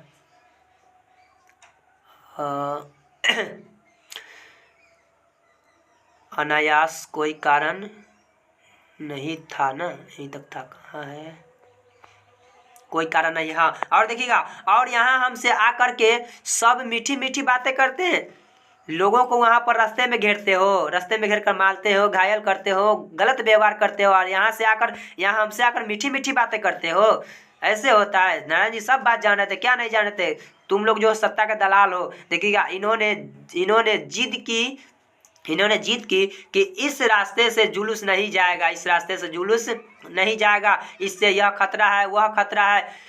मुझे कोई खतरा दिखाई नहीं दिया, मुझे कोई खतरा दिखाई नहीं दिया। लोग आकर मीठी मीठी बात करते हैं कि इस रास्ते से नहीं ले जाओ जुलूस, यह खतरा है, वह खतरा है। नारायण जी बोले मुझे तो कोई खतरा ही नहीं दिखाई दे रहा है, तुम लोगों को खतरा दिखाई दे रहा है। लेकिन जब उन्होंने कहा कि शायद जेल तोड़ने की कोशिश हो और शायद उन्हें गोली चलानी पड़े, तो मैंने कहा इसकी जिम्मेदारी मैं नहीं लेता। बोल रहे हैं युवा पीढ़ी के लोग कि ऐसे ऐसे करना पड़े, तो नारायण जी बोले इसकी जिम्मेदारी मैं नहीं लूंगा। देखिएगा, आंदोलन हमारा किसी दूसरे उद्देश्य से हो रहा है, बीच में यह डाइवर्सन हो जाए, रास्ता ही भटक जाए, हम लोग यह नहीं चाहते। नारायण जी बोल रहे हैं कि हम लोग जो आंदोलन कर रहे हैं दूसरे उद्देश्य से कर रहे हैं, मेरा आंदोलन किसी दूसरे उद्देश्य से है, ना कि गोलियां चलाना है, जेल को तोड़ना है। अगर ऐसा करोगे तो इसकी जिम्मेदारी मैं नहीं लूंगा। नारायण जी साफ बोल रहे हैं इस बात को। ना हम लोग को जेल थोड़ी तोड़ना है, गोलियां थोड़ी चलाना है, हम लोग आंदोलन दूसरे उद्देश्य से कर रहे हैं ना। देखिएगा, तो चलिए जो आप कहते हैं वही मान लेता हूँ। तो फिर वहाँ के लोग जो है मान जाते हैं, बोले मैं मान लेता हूँ जो आप कहते हैं। तो ये बिगड़े भी होंगे छात्र लोग, हैं, ये छात्र लोग जो है कुछ बिगड़े भी होंगे। उधर से जाना था, आप इधर से क्यों आए? छात्र अगर नारायण जी विचार देते हैं कि इधर से चलना है, इधर से नहीं जाना है, तो क्या हुआ कि छात्र लोग भी तो कुछ बिगड़े होंगे, उधर से जाना था, इधर से क्यों आए हैं? हालांकि वे उन लड़कों को ले आए और एक दूसरी बिल्डिंग में खड़ा करके, जो लड़के हमारी छात्र संघर्ष समिति वहाँ जेल में है, उनको जुलूस दिखाने के लिए जेल ले आए। मैं नहीं जानता हूँ कि अंग्रेज सरकार के ज़माने में भी इस प्रकार का व्यवहार कभी हुआ होगा। बोल रहे हैं नारायण जी, मैं तो नहीं जानता कि अंग्रेज के ज़माने में भी ऐसा हुआ होगा। अरे हरगिज नहीं हुआ होगा। जिस तरह से व्यवहार अभी किया जा रहा है, जितना गंदा व्यवहार हो गया है, जितना गंदा राजनीतिक हो गया है, मुझे नहीं लगता कि अंग्रेजों के समय भी ऐसा होता रहा होगा। लोग रेलों में उतार दिए गए, बसों में उतार दिए गए, टिकट था उनके पास, बेटिकट लोग थे। क्या हुआ? टिकट था उनके पास, बेटिकट लोग थे। ऊपर सॉरी, एक बात के लिए सॉरी, किस बात के लिए? तो लोगों को इधर उधर रास्ते से, क्या कि जो वहाँ पर के जो सत्ता के दलाल थे वो लोग क्या किए कि लोगों को गलत गलत रास्ते से लाने लगे, जबकि उन लोगों को लाना चाहिए दूसरे रास्ते से। गलत गलत रास्ते से लाला कर गलत उसको जेल में डाल दिया गया, कहीं पे उतार दिया गया, रास्ते पहले छोड़ दिया गया, इस तरह से किया गया। ऊपर थोड़ा सा कुछ हेडिंग थोड़ा सा गड़बड़ा गया था, उसी बात को यहाँ पर सुधार दिए हैं। चलिए फिर आगे चलते हैं। क्या बोल रहे हैं कि अंग्रेज सरकार के जमाने में इस प्रकार का व्यवहार हुआ, यहाँ तक तो बता दिए। टिकट था उनके पास, हाँ टिकट था उनके पास, बेटिकट लोग थे, उनके उतार दिए गए। अरे टिकट था क्या? लोग बहाना, वहाँ के जो सत्ता के दलाल थे बहाना बना लेंगे, टिकट नहीं था और उनको बोला गया कि आपके पास टिकट नहीं है, बेटिकट है, आप उतर दिया, गाड़ी से उतार दिया गया और बीच रास्ते में उतार कर छोड़ दिया गया। मुजफ्फरपुर की रिपोर्ट आपने अखबारों में पढ़ी होगी। सारे डिवीजन में क्या क्या नहीं हुआ, सारे डिवीजन में क्या क्या नहीं हुआ। शर्म नहीं आती इन लोगों को? डेमोक्रेसी की बात करते हैं, बोल रहे हैं नारायण जी, शर्म नहीं आती इन लोगों को? डेमोक्रेसी की बात करते हैं। लोकतंत्र में, डेमोक्रेसी में जनता को अधिकार नहीं है कि जहां भी चाहे शांतिपूर्ण सभा करे अपनी, हैं, जहां भी चाहे शांतिपूर्ण प्रदर्शन करे हुए। राज्यपाल के यहाँ जाना हुआ तो लाखों की तादाद में जाएं, असेंबली के सामने जाएं, उनको पूरा अधिकार है। हिंसा करे कोई तो दूसरी बात है, हिंसा करे कोई तो दूसरी बात है। आगे देखिएगा, बात को समझते रहिएगा, ठीक है, बात को पकड़िएगा। हमसे मिलने आए पुलिस के एक उच्च अधिकारी ने कहा, बड़े उच्चाधिकारी ने कहा नाम लेना। आगे देखिएगा, बड़े उच्चाधिकारी ने कहा नाम लेना यहाँ ठीक नहीं होगा कि मैंने दीक्षित जी के मुंह से सुना है कि जयप्रकाश नारायण नहीं होते तो बिहार जल गया होता। नाम लेना यहाँ पर ठीक नहीं होगा कि मैंने दीक्षित जी के मुंह से सुना था कि अगर जयप्रकाश नारायण जी नहीं होते तो बिहार जल गया होता। पूरा बात को पढ़ने दीजिए, फिर समझाएंगे। जयप्रकाश नारायण जी, जब जयप्रकाश नारायण जी के बारे में ऐसा आपने सोचते हैं, ऐसा आप सोचते हैं तो जयप्रकाश नारायण के लिए यह सारा क्यों होता है? तो उनके नेतृत्व में यह प्रदर्शन और यह सभा होने वाली है। क्यों लोगों को रोकते हो आप? जनता से घबराते हैं आप? जनता के आप प्रतिनिधि हैं।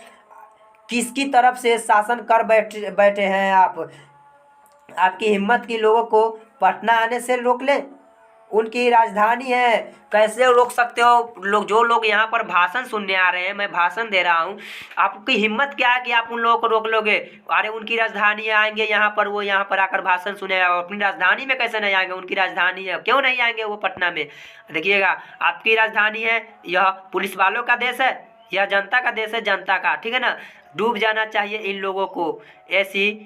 ऐसी नीचता का व्यवहार, बोले नारायण जी। इन लोगों को जो इस तरह सत्ता के दलाल जो इस तरह सत्ता में दलाली कर रहे हैं, इन लोगों को डूब जाना चाहिए, चुल्लू भर पानी में डूब कर मर जाना चाहिए। ऐसी नीचता का व्यवहार कर रहे हैं, इतनी घटिया व्यवहार कर रहे हैं। बहुत कठोर शब्द का प्रयोग कर रहा हूँ, नारायण जी बोल रहे हैं मैं बहुत कठोर शब्द का प्रयोग कर रहा, हो सके तो इसमें अपार सभा में भीड़ लगा हुआ है, इसमें किसी को बुरा भी लग जाए। बोल रहे हैं मैं कठोर शब्द का प्रयोग करता, लेकिन यह नीचता का व्यवहार है। अगर कोई डेमोक्रेसी का दुश्मन है तो वे लोग दुश्मन है जो जनता के शांतिमय कार्यक्रमों में बाधा डालते हैं, उनकी गिरफ्तारियां करते हैं, उन पर लाठियां चलाते हैं, गोलियां चलाते हैं। यह डेमोक्रेसी है, इसे बदलना चाहती है जनता। जयप्रकाश नारायण छात्र युवक, क्योंकि जो भी आंदोलन इस देश में आज उठेगा उसका नया युवक रहेगा, छात्र रहेगा, इसमें कोई संदेह नहीं है हमको। चलिए इस बात को समझाते हैं, आप लोग समझिएगा।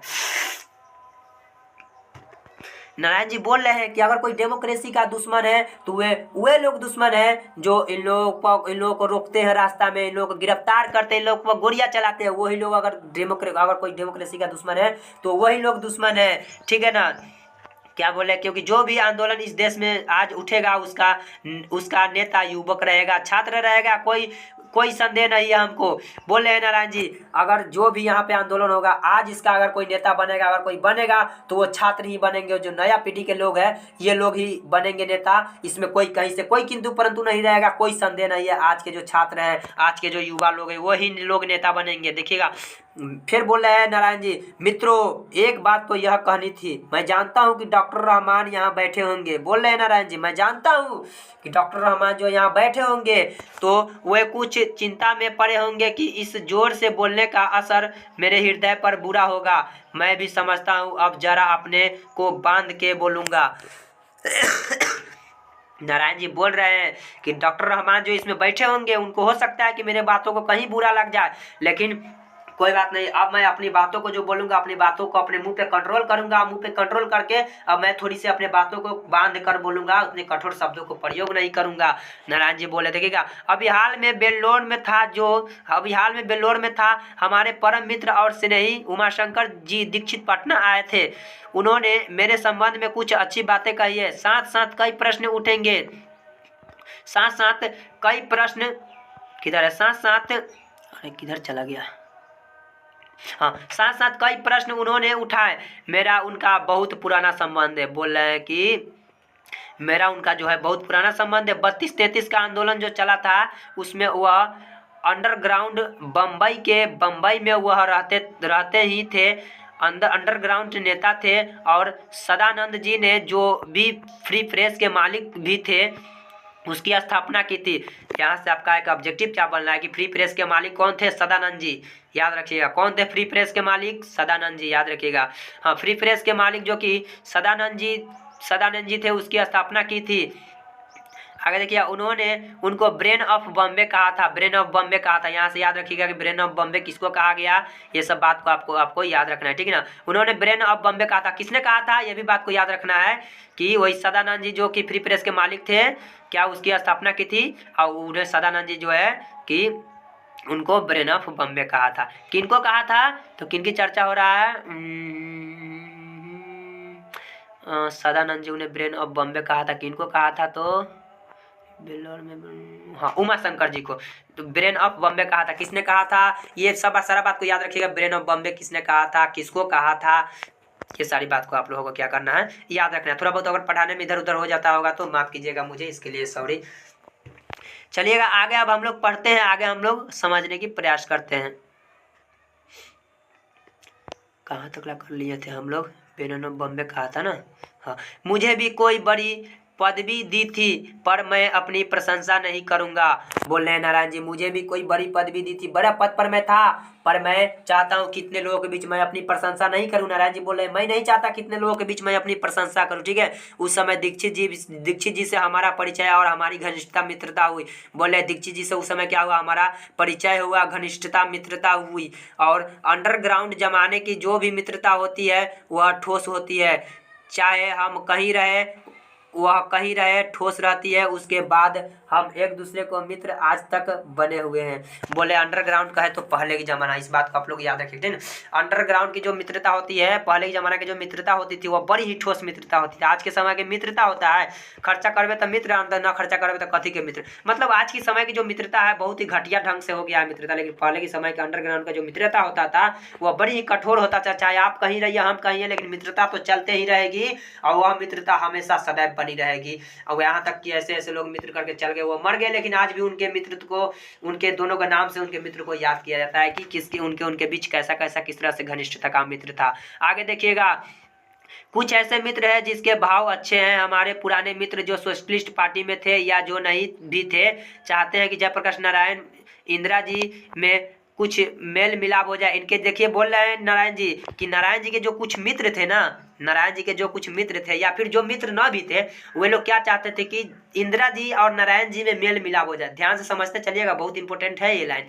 जयप्रकाश नारायण जी के जो कुछ मित्र थे वह चाहते थे इंदिरा जी और नारायण जी में मेल मिलाप हो जाए।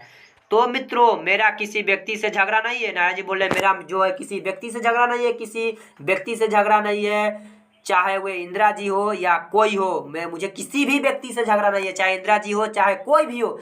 हमें तो नीतियों से झगड़ा है, जो नीति बनाया गया है ना, नियम कानून होता है ना, उसी को बोला जो नहीं। हमें तो नीतियों से झगड़ा है, हमें सिद्धांतों से झगड़ा है, कार्य से झगड़ा, जो यहाँ पर नीति नियम कानून बनाया गया है, जो यहाँ पर कार्य हो रहा है, हमें तो इन सब से झगड़ा है। हमें किसी व्यक्ति से क्यों झगड़ा रहेगा? जो कार्य गलत होंगे, जो नीति गलत होगी, जो सिद्धांत प्रिंसिपल्स गलत होंगे, जो पॉलिसी गलत होगी, चाहे वह कोई भी करे, मैं विरोध तो करूंगा।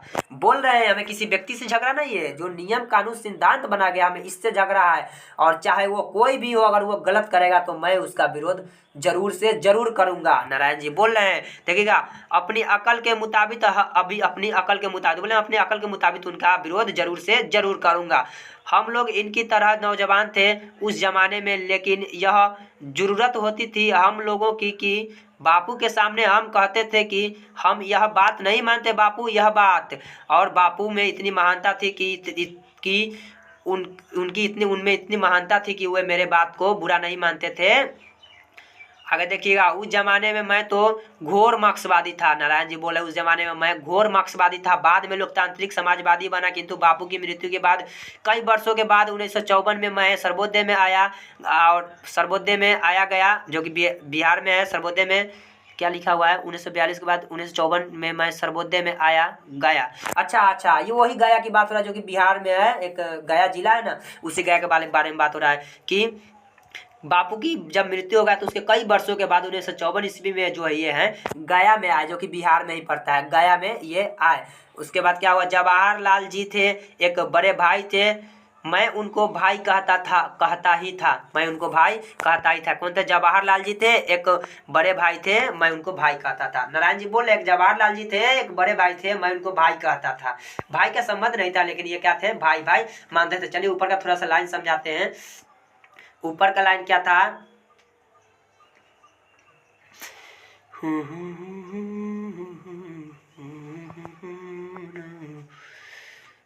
क्या था उनके, क्या है कि देखिए, ये जो है ना, बापू जब भी इनको कोई बात कहते थे ना नारायण जी को कि नारायण ये काम कर लो, वो काम कर लो, ऐसे वैसे, मतलब कुछ भी बोलते थे। अगर नारायण जी की बात से मैच किया, अगर नारायण जी को वो बात पसंद पड़ा तो ठीक है ना, तो नारायण जी उसी समय बात को नकार देते थे, मना कर देते थे कि मैं यह बात नहीं मानता बापू, मैं आपकी बातों को नहीं मानूंगा, यह बात को मैं बिल्कुल भी नहीं मानूंगा। और बापू में इतनी महानता थी कि बापू इनके बातों को बुरा क्या करते थे, नहीं मानते थे, एक भी बातों को बुरा नहीं मानते थे, उनमें इतनी महानता थी। उसके बाद देखिएगा, ये गया जिला में आए, फिर देखिएगा आगे क्या होता है। और गया जिला में आए तो जवाहरलाल जी भी मिले, जो कि इनके बड़े भाई थे, उनको बड़ा भाई भी कहते थे। आगे देखिएगा, फिर आगे पढ़ते हैं। था हमारे ऊपर, क्या है ऊपर थोड़ा सा छूट गया, उस बात को पूरा करते हैं। क्या था, उनका बड़ा ही स्नेह था ऊपर, वही दिया, बापू के दिया बोल, जवाहरलाल जी के दिया बोल रहे हैं कि मैं उनको अपना बड़ा भाई मानता था, वो भी हमको बड़ा भाई मानते थे, उनका बड़ा स्नेह था मेरे ऊपर। बोल रहे हैं नारायण जी कि उनका बड़ा स्नेह था, बड़ा प्यार था मुझ पर, पता नहीं क्यों मुझे वह मानते थे, बहुत मानते थे, पता नहीं क्यों मुझे वो मानते थे बहुत। बोल रहे नारायण जी कि जवाहरलाल जी तो थे, मुझे बहुत मानते थे, पता नहीं क्यों मानते थे। मैं उनका बड़ा आदर और प्रेम करता था, लेकिन उनकी कटु आलोचना भी करता था। नारायण जी बोल रहे हैं कि वो मुझे बड़ा भाई भाई मानते थे, मैं भी उनको भाई मानता था। वो भी मुझे बहुत प्यार करते थे, मैं भी करता था, बहुत ज़्यादा उनका आदर सम्मान भी करता था मैं। नारायण जी बोल रहे हैं, लेकिन मैं उनका भी कटु आलोचना करता था। वो लोग, वो भी अगर कुछ बोलते थे, अगर मेरे बातों से नहीं मिलता था तो मैं उनका भी कटु आलोचना कर देता था उसी समय। आगे देखिएगा, मैं भी उनका कटु आलोचना करता था। उसके बाद क्या, उनमें भी बड़प्पन था। बोले कि उनमें भी बड़प्पन था कि वो भी मेरे बातों को बुरा नहीं मानते थे। अक्सर तो उन्होंने हमारी आलोचनाओं का बुरा नहीं माना, जब ये आलोचना करते थे जिनके बातों को वो बुरा नहीं मानते थे। जयप्रकाश क्या है, सॉरी उधर क्या था, जवाहरलाल नेहरू जी। लेकिन पटना फायरिंग पर जो मैंने बयान दिया था, मैं मानता हूँ कि बहुत सख्त भाषा का मैंने प्रयोग किया था। उस पर बहुत ज़्यादा नाराज हुए। जवाहरलाल नेहरू जी इनसे नाराज नहीं होते थे, लेकिन जो पटना में जो एक भाषण दिए थे, फायरिंग क्या है, पटना फायरिंग पर जो मैंने बयान दिया था, वो वाली बात ये बोल रहा है कि बहुत कठोर भाषा का प्रयोग किया, जो कि हो सके तो इनको कहीं बुरा लगा होगा। केवल बुरा ही नहीं, बहुत ज़्यादा बुरा लगा ये जवाहरलाल नेहरू जी को। आगे देखिएगा, और बहुत ज़्यादा इनसे नाराज भी हो गए, इनसे नहीं बोल रहे थे। लाल बहादुर शास्त्री जी ने कश्मीर के मामले में कुछ किया, मैंने उनकी भी आलोचना की। लाल बहादुर शास्त्री भी कश्मीर के मामले में कुछ किए थे कि फिर नारायण जी क्या किए, उनकी भी आलोचना की। लाल बहादुर शास्त्री की भी आलोचना कर दी, उनको भी नहीं छोड़े। देखिए किस तरह से सबकी आलोचना कर रहे हैं। इस तरह का आदमी होना भी चाहिए। अगर कोई गलत करे तो आवाज़ उठाइए उनके ऊपर, क्या चीज़ का डर है। उसके बाद देखिएगा, उनको तार भी दिया गया। यह बहुत गलत काम आपने किया। कहने का मतलब क्या, उनको तार भी दिया गया। कहने का मतलब जब ये आलोचना किए ना, क्या है, लाल बहादुर शास्त्री जी कश्मीर के मामले में कुछ गलत किए तो नारायण जी आलोचना कर दिए, तो क्या हुआ कि नारायण जी को तार दिया गया, मतलब गाली दिया गया। तार होता है ना, गाली दे दिया जाता है ना, तो इनको गाली भी दिया गया कि आपने बहुत गलत काम किया है। आगे देखिएगा, इससे कश्मीर के सवाल को हल करने में आपको दिक्कत होगी। इससे कश्मीर के सवाल को हल करने में आपको दिक्कत होगी। थोड़ी ही दिनों में, 18 दिनों में वह चल बसे, देश का दुर्भाग्य है। थोड़ी ही दिनों में लाल बहादुर शास्त्री जी भी 18 दिनों में चल बसे, यह तो देश की दुर्भाग्य है। आगे देखिएगा, इंदिरा जी से जो मेरे मतभेद है, मतभेद का है तो बीच में थोड़ी सा दूरी होता है, डिस्टेंस, वही इंदिरा जी से जो मेरी मतभेद है, वे जवाहरलाल जी के साथ जो मतभेद थे, जो जवाहरलाल जी के साथ इनका मतभेद था, सेम मतभेद इनको इंदिरा जी के साथ भी था। आगे देखिएगा, उनसे कई ज़्यादा गंभीर और सीरियस है। मतलब कि जो इनको मतभेद जवाहरलाल जी के साथ था, उससे कई गुना ज़्यादा इनका इंदिरा जी से मतभेद था, नारायण जी को। आगे देखिएगा, जवाहरलाल जी से परराष्ट्र नीतियों के संबंध में, स्वराष्ट्र के संबंध में अधिक उनसे हमारा मतभेद नहीं था। समझिएगा क्या बोल रहे हैं।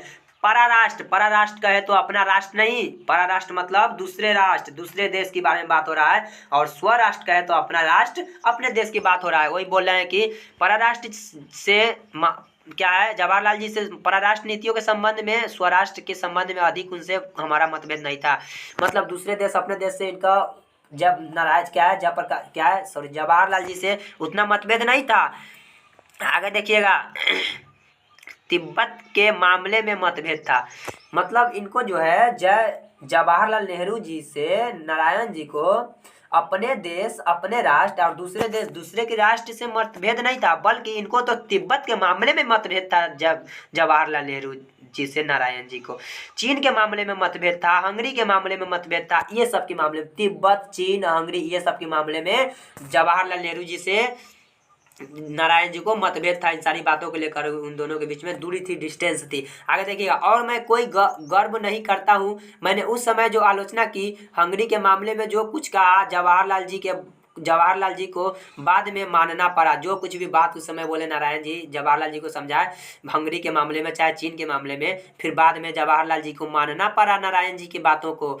तिब्बत के बारे में मेरी बात तो नहीं मानी उन्होंने, तिब्बत के बारे में नहीं मानी, लेकिन हंगरी और कश्मीर के बारे में मान ली। तिब्बत के बारे में तो मेरी बात नहीं मानी उन्होंने, लेकिन जब चीन ने उनको धोखा दिया, देखिएगा, जब चीन ने उनको धोखा दिया तो क्या बोले, तिब्बत के बारे में मेरी बात होना। अच्छा, जब चीन ने उनको धोखा दिया तो उस धोखे के कारण उनके हृदय में ऐसी चोट लगी कि 2 बरस में वे चल बसे। चीन क्या था, धोखा किया इनके साथ। क्या हुआ, 2 वर्ष के बाद ये भी चल बसे। जवाहरलाल जी भी क्या हुए कि 2 वर्ष के बाद इतना ऐसा धोखा दिया, इतना बड़ा चोट लगा कि 2 वर्ष के बाद ये भी चल बसे। हमला कर दिए, शायद हमला ही किए होंगे। तो 2 वर्ष के बाद ये भी चल बसे, संभल नहीं सके, चल गया और ये भी मतलब संभल ना पाए स्वयं का, और ये भी चल बसे दुनिया को छोड़कर। ऐसा घाव लगा जब चीन ने आक्रमण कर दिया। वह कभी उम्मीद नहीं करते थे, आशा नहीं करते थे कि चीन ऐसा करेगा। थोड़ी इनकी भी गलती थी तो परराष्ट्र नीतियों के संबंध में मतभेद था उनसे, अंतर्देशीय प्रश्नों में नहीं था उतना मतभेद है। बोल रहे हैं ऐसे नारायण जी समझाते थे, इनको भेजा में कुछ घुसा नहीं था।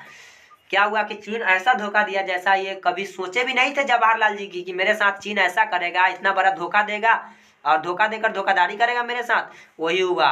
इसीलिए किसी पे उतना भरोसा करना भी नहीं चाहिए। और ऐसा इसको घाव दिया वो चीन कि ये खुद को संभाल ना पाया, और जवाहरलाल जी भी चल बसे इस दुनिया को छोड़कर। आगे देखिएगा। अब एक बात ले लीजिए जिसके चलते बहुत ज़्यादा करप्शन राजनीतिक में है, वह क्या है चलिए देखते हैं। इलेक्शन का खर्चा, चुनाव का खर्चा, करोड़ों रुपये में वे चुनाव पर खर्च करेंगे। एक तरफ गरीबी हटाओ का नारा लगाएंगे, समाजवाद का नारा लगाएंगे, और एक तरफ और यह सब रुपया ब्लैक मार्केटियर लोगों से आप इकट्ठा करेंगे। उसके बाद देखिएगा अनकाउंटेड मनी, करोड़ों रुपये जिसका कोई हिसाब नहीं, कोई किताब नहीं। बोल रहे हैं एक तरफ गरीबी हटाओ का नारा लगाते हो और एक तरफ गरीबी को बढ़ाते हो, इस तरह से गरीबी हटाया जाता है। और बोल रहे हैं कि देखिए क्या बोल रहे हैं कि इलेक्शन का खर्चा, चुनाव का खर्चा क्या होता है कि और करोड़ों रुपये में चुनाव का खर्च करेंगे। समझाते इस बात को आप लोग समझिए। क्या होता है कि अभी के समय में जब कोई अगर खड़ा होता है वोट में तो वहाँ पर क्या होता है कि पैसों की बात चलने लगती है। मतलब कि क्या होता है कि शुरू से सही चलेगा, जिस दिन वोट होने वाला रहेगा उससे एक दिन पहले रात को क्या होगा, बोरा में पैसा बंधाता है। बोरा में अक्सर आप लोगों ने देखा होगा, आप भी इस तरह से गुजर रहे हैं, ये सारी बातों को समझ रहे हैं, मैं भी समझ रहा हूँ। बोरा में पैसा बंधाता है, बोरा में पैसा को बांध कर गाँव में घुमा दिया जाता है। अरे 500-1000 रुपया दे बढ़ा दिया जाता है, यही पर वोटवा दबाइया आना तो समझ जाइए। और 500-1000 रुपया देकर सारे वोट को रातों रात खरीद लिया जाता है। इतना ऐसे तरह से पैसा किया जाता है। नारायण जी बोल रहे हैं ऐसे पैसा खर्च नहीं होना चाहिए, स्वच्छ चुनाव करो, अरे शुद्ध चुनाव करे। क्या ये पैसा खर्च कर रहे हो, ये चुनाव थोड़ी ना हुआ। ऐसे में क्या होता है कि ईमानदार लोग हार जाते हैं, बेईमान लोग जीतते हैं यहाँ पर पैसा खर्च करके। और ऐसा अक्सर हुआ भी है, बेईमान लोग ही जीतते हैं और बेईमान लोग जीते भी है। अभी फिलहाल में वोट भी हुआ है, मैं आप लोगों को बता देना चाहता हूँ। ये सारी बातों को आप समझ रहे हैं, इस पर मैं विशेष मतलब बातों को नहीं उठाना चाहूँगा कि सरकार निकम्मी है, ये पता नहीं किस समय क्या फैसला ले लेती है। बोल रहे हैं कि ये चुनाव के खर्च को कम किया जाए, ये चुनाव में जो खर्च किया जा रहा है खर्च को नहीं इतना करना चाहिए, चुनाव के खर्च पर कंट्रोल कीजिए। क्या आप लोग रातों रात ही पैसा को बांटते रहते हैं, रातों रात ही पैसा बांट को। इतना ही नहीं, क्या होता है कि रात के दारू की बोतल लेकर चला जाता है और ले जाकर उस जो पत्नी होती है, उस पत्नी के पति को लेकर दारू की बोतल धराया जाता है, यहीं पर बटन दबाइए। क्या होता है कि दारू पीकर और जाता है, पत्नी के 2 झापड़ मारता है, यहीं पर दबाइए ना तो मार के ठीक कर दो। मतलब रातों रात ही उसको मारकर उसको धमका दिया जाता है कि यहीं पर जाकर दबाना है, क्योंकि इसको तो एक बोतल मिल चुका है, ये तो पीकर चढ़ा चुका है। बस 500-1000 रुपया मिल गया, बोतल मिल गया, जाकर मतलब उस पर वहाँ पर जाकर दबा दिया फटक से ना, बेईमान लोगों को जिता दिया, सत्ता के दलाल लोगों को जिता देता है ये लोग जाकर। और सिर्फ ये सत्ता के दलाल जो है वोट में खड़ा होता है, केवल एक बार आकर हाथ उठाता है, यहाँ पर एक बार हाथ जोड़ता है और 5 साल लगातार हम लोगों को यानी कि जनता लोगों को, नागरिकों को दौड़ाता है और 5 साल हाथ जोड़वाता है और गोर पर गिराता हुआ गोर पर गिरवाता है, गिराता है, एक बार आकर गिराता है हम लोगों के सामने और 5 साल लगातार हम लोगों को गिरवाता है। इस तरह से ऐसे वोट होता है, ऐसे चलेगा जो देश को चलाना, ऐसे चलेगा देश है। इस चुनाव को खर्च करो। नारायण जी बोल रहे हैं, खुलकर बोल रहे हैं, वो डर भी नहीं रहे हैं, खुलकर इन बातों को रख रहे हैं। अक्सर ऐसा होता भी है कि ऐसे ऐसे पैसे को खर्च किया जाता है, तो आप लोग थोड़ा सा समझिए। आप लोग तो अब समझदार हो गए हैं ना, तो ऐसे ऐसे लोगों को वोट ना दीजिए। अगर पैसा ज़्यादा बांटने की कर रहे हैं तो उन लोगों को, आप लोग भी में गलती है, यहाँ जनता में भी गलती उतरती है, नेता नागरिक में भी गलती उतरती है, मतलब सब में गलती है। क्या बोला जाए, गलती तो दोनों तरफ है। ये लेने के लिए तैयार है तो वो देने के लिए तैयार है। अगर ये जिस दिन अगर ये बंद हो गया ना बेईमानी, इस तरह से सत्ता के दलाली वाला काम, तो उस दिन देश स्वर्ग बन जाएगा। लेकिन पता नहीं ऐसा कब होगा। चलिए देखते हैं, फिर हम इस पर हम ज़्यादा आवाज़ नहीं उठाएंगे, फिर आगे आप लोगों को पढ़ाते। हालांकि यह पाठ उससे ही संबंधित है, इसलिए इतना सारा बात बता भी दिए। आगे देखिएगा, ये तो पढ़ दिए ना। उसके बाद देखिएगा, आज से नहीं बरसों से मैं पुकार रहा हूँ कि भाई इस चुनाव की पद्धति में आमूल परिवर्तन होना चाहिए। बोल रहे हैं नारायण जी, बोले आज से नहीं, मैं बरसों से बोल रहा हूँ, ये जो चुनाव की पद्धति है इसमें आमूल परिवर्तन मतलब नया परिवर्तन होना चाहिए। इसमें परिवर्तन करो। क्या पहले की तरह चुनाव कर रहे हो, घूसखोरी वाला काम कर रहे हो, पैसा को इधर से उधर कर रहे हो, ऐसे वैसे।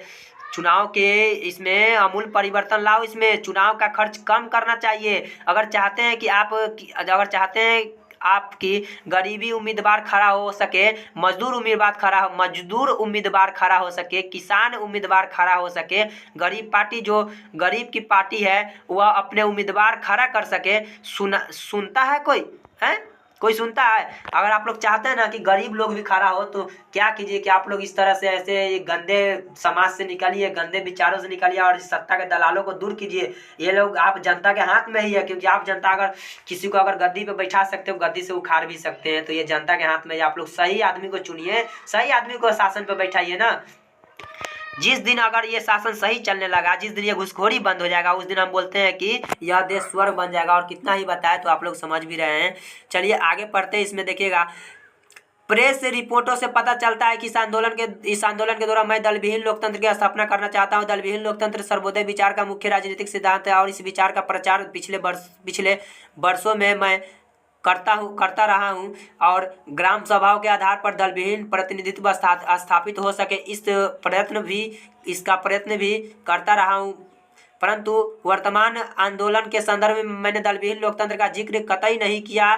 फिर भी मेरे पुराने विचार को लेकर जनता में, विशेषकर बुद्धिजीवियों में काफ़ी भ्रम फैलाया गया है। केवल देखिएगा, पहले आप ध्यान से समझिए इस बात को। केवल अपने कम्युनिस्ट भाइयों के भ्रमण प्रचार की सफाई के लिए इतना ही कहूंगा कि दलविहीन लोकतंत्र जो है, दलविहीन लोकतंत्र तो मार्क्सवादी तथा लेनिनवाद के मूल उद्देश्यों में है। ये जो दलविहीन लोकतंत्र है, ध्यान से समझिएगा, इस लाइन को बड़ी इंपॉर्टेंट है। दलविहीन लोकतंत्र जो है मार्क्सवाद और लेनिनवाद के मूल उद्देश्यों में से है। यद्यपि वह उद्देश्य दूर कहा है, वह उद्देश्य जो है दूर का। मार्क्सवाद के अनुसार समाज जैसे जैसे साम्यवाद की ओर बढ़ता जाएगा वैसे वैसे राज्य स्टेट का क्षय होता जाएगा और अंत में एक स्टेटलेस सोसाइटी कायम होगी। वह समाज अवश्य ही लोकतांत्रिक होगा, वह समाज जो अवश्य ही लोकतांत्रिक होगा, बल्कि उसी समाज में लोकतंत्र का सच्चा स्वरूप प्रकट होगा। इस बात को आप लोग ध्यान से रखिएगा। ये लाइन जो है बड़ी इंपॉर्टेंट था एग्जाम की दृष्टि से। आगे देखिएगा, और वह लोकतंत्र निश्चय ही दलविहीन होगा। वह लोकतंत्र जो है निश्चय ही दलविहीन होगा। आगे देखिएगा, जब स्टेटलेस सोसाइटी शासन मुक्त समाज बनता जाता है तो वह शायद ही दल युक्त होगा। आश्चर्य है कि कम्युनिस्ट बंधुओं को अपने इस मूल्य सिद्धांत का विस्मरण हो गया है। आगे देखिएगा, जहां तक वर्तमान आंदोलन का प्रश्न है कि मेरी यह अन्य किसी की, न छात्रों की, न विपक्षी राजनीतिक दलों की, न सर्वोदय सेवकों की यह कल्पना है कि इसमें दलविहीन लोकतंत्र पैदा होगा, विधानसभा का विघटन हो जाएगा तो 6 महीने या वर्ष भर में फिर चुनाव होंगे, तो जो वर्तमान कानून या चुनाव प्रणाली के अनुसार होंगे। ध्यान से इस बात को समझते चलिएगा। मैं जिन बातों को आप लोगों को पढ़ाने की प्रयास कर रहा हूँ, समझाने की प्रयास कर रहा हूँ। देखिएगा, विधानसभा के विघटन से संभावना तो यह है कि वर्तमान कानून तथा नियम आदि के अंतर्गत ही पुनर्निर्वाचन होगा। इसलिए प्रश्न उठता है, जैसा कि पिछले सप्ताहों में कई बार उठा भी है कि उस हालत में विधानसभा के विघटन से क्या लाभ होगा है। मुझे खेद है कि इसका उत्तर पिछले दिनों में मैं इस बार दिया है, पर उसको समझने की कोशिश थोड़े ही लोगों ने की। इसलिए बार बार मुझसे यह सवाल होता है कि जयप्रकाश नारायण वर्तमान चुनाव पद्धति और विधानसभा के चुनाव का कौन सा विकल्प पेश कर रहे हैं। ध्यान से समझते चलिएगा इन बातों को। नारायण जी स्टेज पर चढ़ रहे हुए हैं और भाषण दे रहे हैं। नारायण जी भाषण दे रहे हैं, ये सारी भाषण है। भाषण दे रहे ऊपर चढ़कर गांधी जी के मैदान में, वहां पर जाकर गांधी मैदान में। आगे देखिएगा, आगे आप लोगों को बताने की इसमें प्रयास कर रहे हैं। हम कहाँ तक थे? हाँ, आगे देखिए, मेरा अपना विकल्प चूंकि नए ढंग का है जो घिसे पीटे राजनीतिक चिंतन से भिन्न है। इनका जो अपना ढंग है, अपना विकल्प है जो कि घिसे पीटे राजनीतिक ढंग से थोड़ा सा भिन्न है, अलग है, इसलिए वह लोगों की समझ में नहीं आता। मेरा जो विचार होता है, मेरा जो विकल्प होता है, जो मैं बात को बताता हूँ, यह राजनीतिक से थोड़ा सा अलग होता है, इसलिए उन लोगों को शायद समझ में ना आता है। बोल रहे हैं नारायण जी। अगर मैं यह कह दूं कि मेरा विकल्प यह है कि मैं इस आंदोलन और संघर्ष में से एक नई पार्टी का निर्माण करूँगा तो सब लोग मेरी बात आसानी से समझ लेंगे और उसके बाद मेरी आलोचना शुरू हो जाएगी कि यह आदमी केवल अपनी सत्ता के लिए छात्रों और सत्ता के आंदोलन का दुरुपयोग कर रहा है। ये बात हाल से समझ में आ जाएगा उन लोगों को ना। लेकिन जब मैं कोई कोई नई बात कहता हूँ तो उसको समझने की कोशिश कम होती है या नहीं होती है, उसको समझने की कोशिश कम होती है या नहीं होती। जब मैं कोई नई बात को कहता हूँ तो क्या है मेरा कहना, संक्षेप में यह है कि आज की परिस्थिति में आम जनता को, आम मतदाता को केवल इतनी ही अधिकार प्राप्त है कि चुनाव में अपना मतभेद करे हैं। केवल इतनी ही अधिकार प्राप्त है कि वो चुनाव में अपना मतभेद करे, चुनाव में अपना मतदान करे, परंतु मतदान प्रक्रिया न स्वच्छ है और न स्वतंत्र होती है। ना तो यह स्वच्छ है, क्या है, मतदान प्रक्रिया न तो स्वच्छ और स्वतंत्र होती है। नहीं, सही बात है, वही मतदान प्रक्रिया, जो मतदान हम लोग करते हैं ना, तो यह स्वच्छ है और न ही स्वतंत्र है। न उम्मीदवारों के चयन में मतदाताओं का हाथ होता है और न चुनाव के बाद अपने प्रतिनिधियों पर उनका कोई अंकुश ही रहता है। मैं इन दोनों कमियों को दूर करने का प्रयत्न कर रहा हूँ। जो भी ये कमी है, ये चुनाव में जो भी जिस तरह का कमी चल रहा है, नारायण जी बोले इन कमियों को दूर करने की मैं प्रयत्न कर रहा हूँ, कोशिश कर रहा हूँ। अभी भाषण ही दे रहे हैं, पूरा भाषण ही चल रहा है, ध्यान से समझते चलिएगा। इस बातों को, भाषणों को आप लोग समझ रहे हैं, मैं समझ रहा हूँ कि इन बातों को आप लोग को अच्छी तरह से समझ में भी आ रहा है। आगे देखिएगा, अपना देश पिछड़ा हुआ है, इसलिए अपना देश पिछड़ा हुआ है, इसलिए बावजूद इसके कि हमने लोकतंत्र की स्थापना की है। अपना देश पिछड़ा हुआ है, चूंकि यहाँ पे लोकतंत्र की स्थापना हुआ है, फिर भी अपना देश जो है पिछड़ा हुआ है। लोकतंत्र की स्थापना है, फिर भी अपना देश पिछड़ा हुआ है। क्या कारण है, क्या रीजन है? देखिएगा, विकसित देशों के लोकतांत्रिक समाज में जो प्रतिभावी शक्तियां, यानी परस्पर एक दूसरे को प्रभावित करने वाली शक्तियां होती है, जनता का जो प्रबल प्रभाव प्रतिनिधियों पर निरंतर पड़ता है, जो स्वतंत्र और साहसी प्रेस, पत्र पत्रिकाओं के रोल होते हैं, शिक्षित समुदाय का जो वैचारिक और नैतिक असर होता है, इस सारे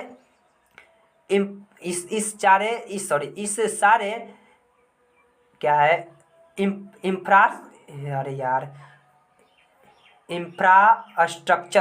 इंफ्रास्ट्रक्चर, हाँ ठीक है, इंफ्रास्ट्रक्चर का यानी समझिएगा, इंफ्रास्ट्रक्चर का मतलब इंफ्रास्ट्रक्चर यानी जनता और शासन के बीच की इंफ्रास्ट्रक्चर यानी एक मिनट, इंफ्रास्ट्रक्चर यानी जनता और किधर गया, यानी जनता और शासन के बीच संरचना का यह नितांत अभाव है। ऐसी स्थिति में हमारा लोकतंत्र केवल नाम मात्र का रहा जाता है। ऐसी स्थिति में जो हमारा जो लोकतंत्र है केवल नाम मात्र का रह जाता है। हाँ, हमारा देश में लोकतंत्र की स्थापना किया गया, लोकतंत्र की स्थापना किया गया, तो लोकतंत्र की स्थापना अगर किया ही गया है तो उस तरह का यहाँ देश में व्यवहार भी होना चाहिए, यहाँ का नियम कानून भी होना चाहिए। लोकतंत्र की स्थापना कर दिया, यहाँ पर कुछ लोकतंत्र की हिसाब से हो ही नहीं रहा है, क्या ऐसे में लोकतंत्र की स्थापना बोलेंगे? आगे देखिएगा, इस पूरी अंतिम संरचना का, इंफ्रास्ट्रक्चर का निर्माण तो एक दिन में नहीं हो सकता, परंतु उसके अभाव में आम जनता या मतदाता मतदान के सिवा कोई भी पार्ट अदा नहीं कर सकता, जिसके परिणाम स्वरूप मंत्री तथा विधायक निरंकुश और स्वच्छ हो जाते हैं और जनता का किसी प्रकार का अंकुश उन पर नहीं रहता, सिवा इस भय की अगले चुनाव में जनता यदि चाहे तो उनको वोट नहीं दे, परंतु यह भय भी रुपया, जाति प्रबल प्रयोग, क्या है, विद्याचरण आदि के कारण निष्प्रभ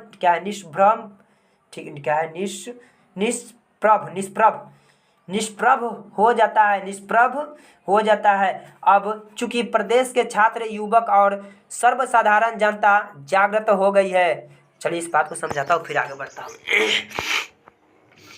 क्या बोल रहे हैं नारायण जी कि अरे क्या होता है कि ये जनता, अब इस जनता को तो क्या होता है कि थोड़ा सा जनता, अरे अगला बार इसको वोट नहीं देंगे, और क्या होता है कि नहीं देने के लिए तैयार हो जाते हैं, लेकिन जब वोट की बारी आता है तो फिर से आता है वो दलाल, सत्ता के दलाल लोग, और पैसा बढ़ाता है, दारू बढ़ा देता है, ऐसा वैसा कुछ भी देता है। सारे जनता लोग जो है फिर से मान जाते हैं, फिर से वोट देने के लिए तैयार हो जाते हैं, और फिर से वैसा ही सत्ता के दलाल लोगों को जिता दिया जाता है, और फिर से ये सत्ता के दलाल लोग वही काम करना शुरू कर देते हैं जिस तरह से वो लोग को काम नहीं करना चाहिए। मतलब 5 साल पर एक बार आकर हाथ जोड़ लेते हैं और कुछ पैसा बढ़ा दिया जाता है, बढ़ा चढ़ाकर, और तो और दूर की बात है, अभी के समय में वोट कैसे हो रहा है कि जाति को देखकर वोट दिया जा रहा है। अगर जाति का किसी का खड़ा हो गया कि ऐसा होता है। जो नेता लोग जो वोट मांगने आते हैं, हमू मतलब ब्राह्मण हती तू ब्राह्मण हता, आएगा ऐसे बोलेगा हमू सहनी हती तू सहनी हता। अरे ऐसे बोला जाता है, ऐसे बोल बोल कर वोट लिया जाता है। अरे क्या हमू सहनी हती तू सहनी हता?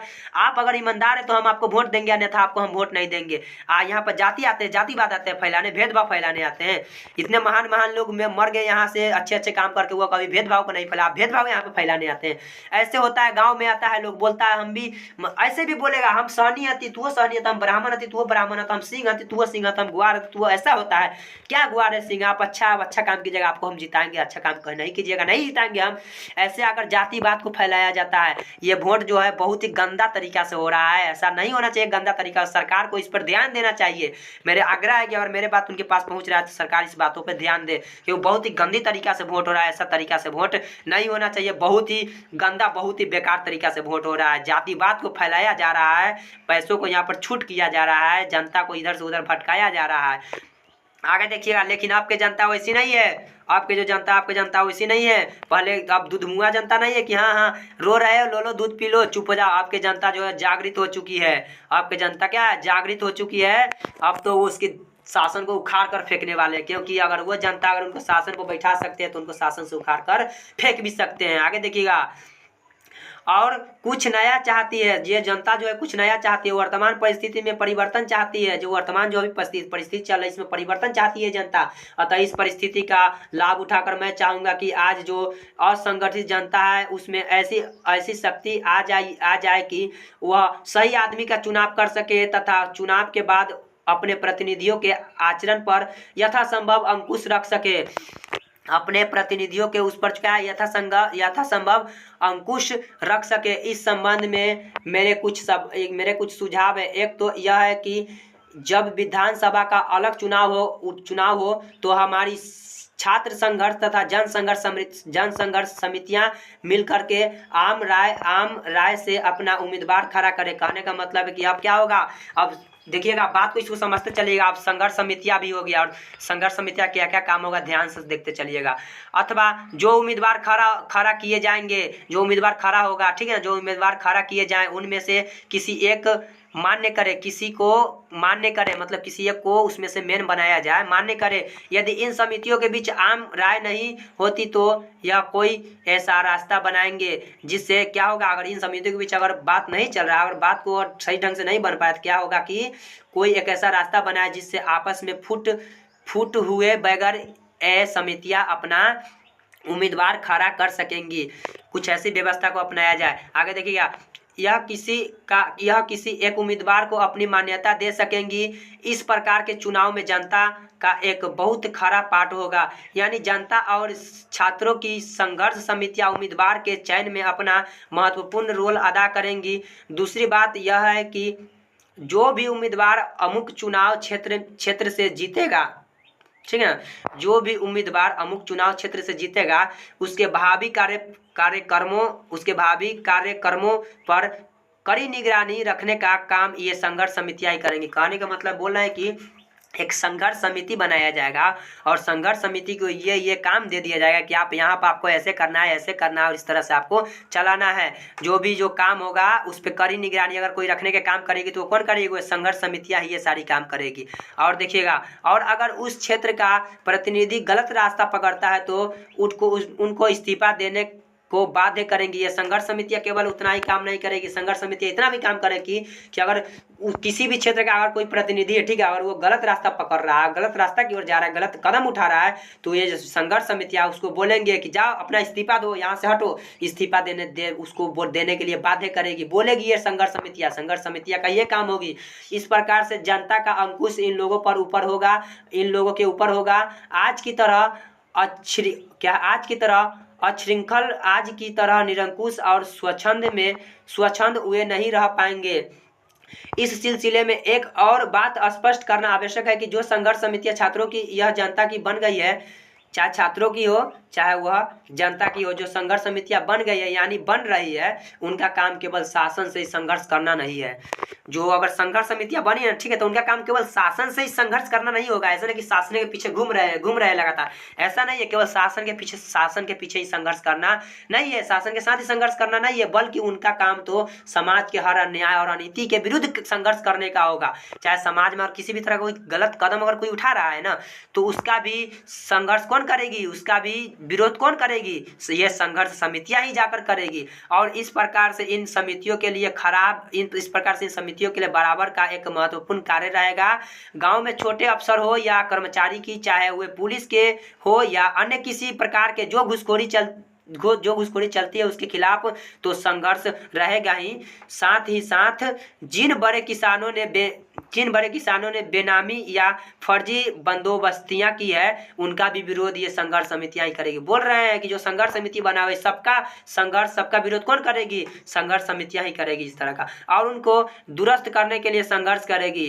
अगर कोई गलत कर रहा है, चाहे वो पुलिस का या अधिकारी क्यों ना, चाहे कोई भी क्यों ना हो, उसका अगर कोई विरोध करेगी तो वो संघर्ष समितियां ही जाकर करेगी। अगर ज्यादा थुथुलोजी करा तो उसको इस्तीफा देने का, इसकी संघर्ष समितियां के पास इतने पावर दे दिया गया है कि उसको इस्तीफा देने तक उसको मजबूर कर देना। इस्तीफा देकर हटेगा वो वहां से, उसको नौकरी छोड़ना पड़ेगा। कुछ गलत कदम कोई उठाएगा नहीं। सारे अगर कोई गलत कदम उठा रहा है, गांव का हो चाहे शासन का हो, सबका विरोध इस संघर्ष समितियां ही करेगी। गांव में तरह तरह के अन्याय होते हैं, मेरी कल्पना है कि ये समितियां उन पर अन्यायों को भी रोकेंगी। गाँव में सही बात है, गाँव में तरह तरह के अन्याय होते रहते हैं। इस सबका अगर कोई विरोध करेगी, अगर इस सब पर कोई अगर रोक लगाएगा तो वो कौन करेगी, ये संघर्ष समितियां ही करेगी। इस प्रकार से जनता की या छात्रों की ये निर्दलीय संघर्ष समितियां अस्थायी रूप से कायम रहेंगी।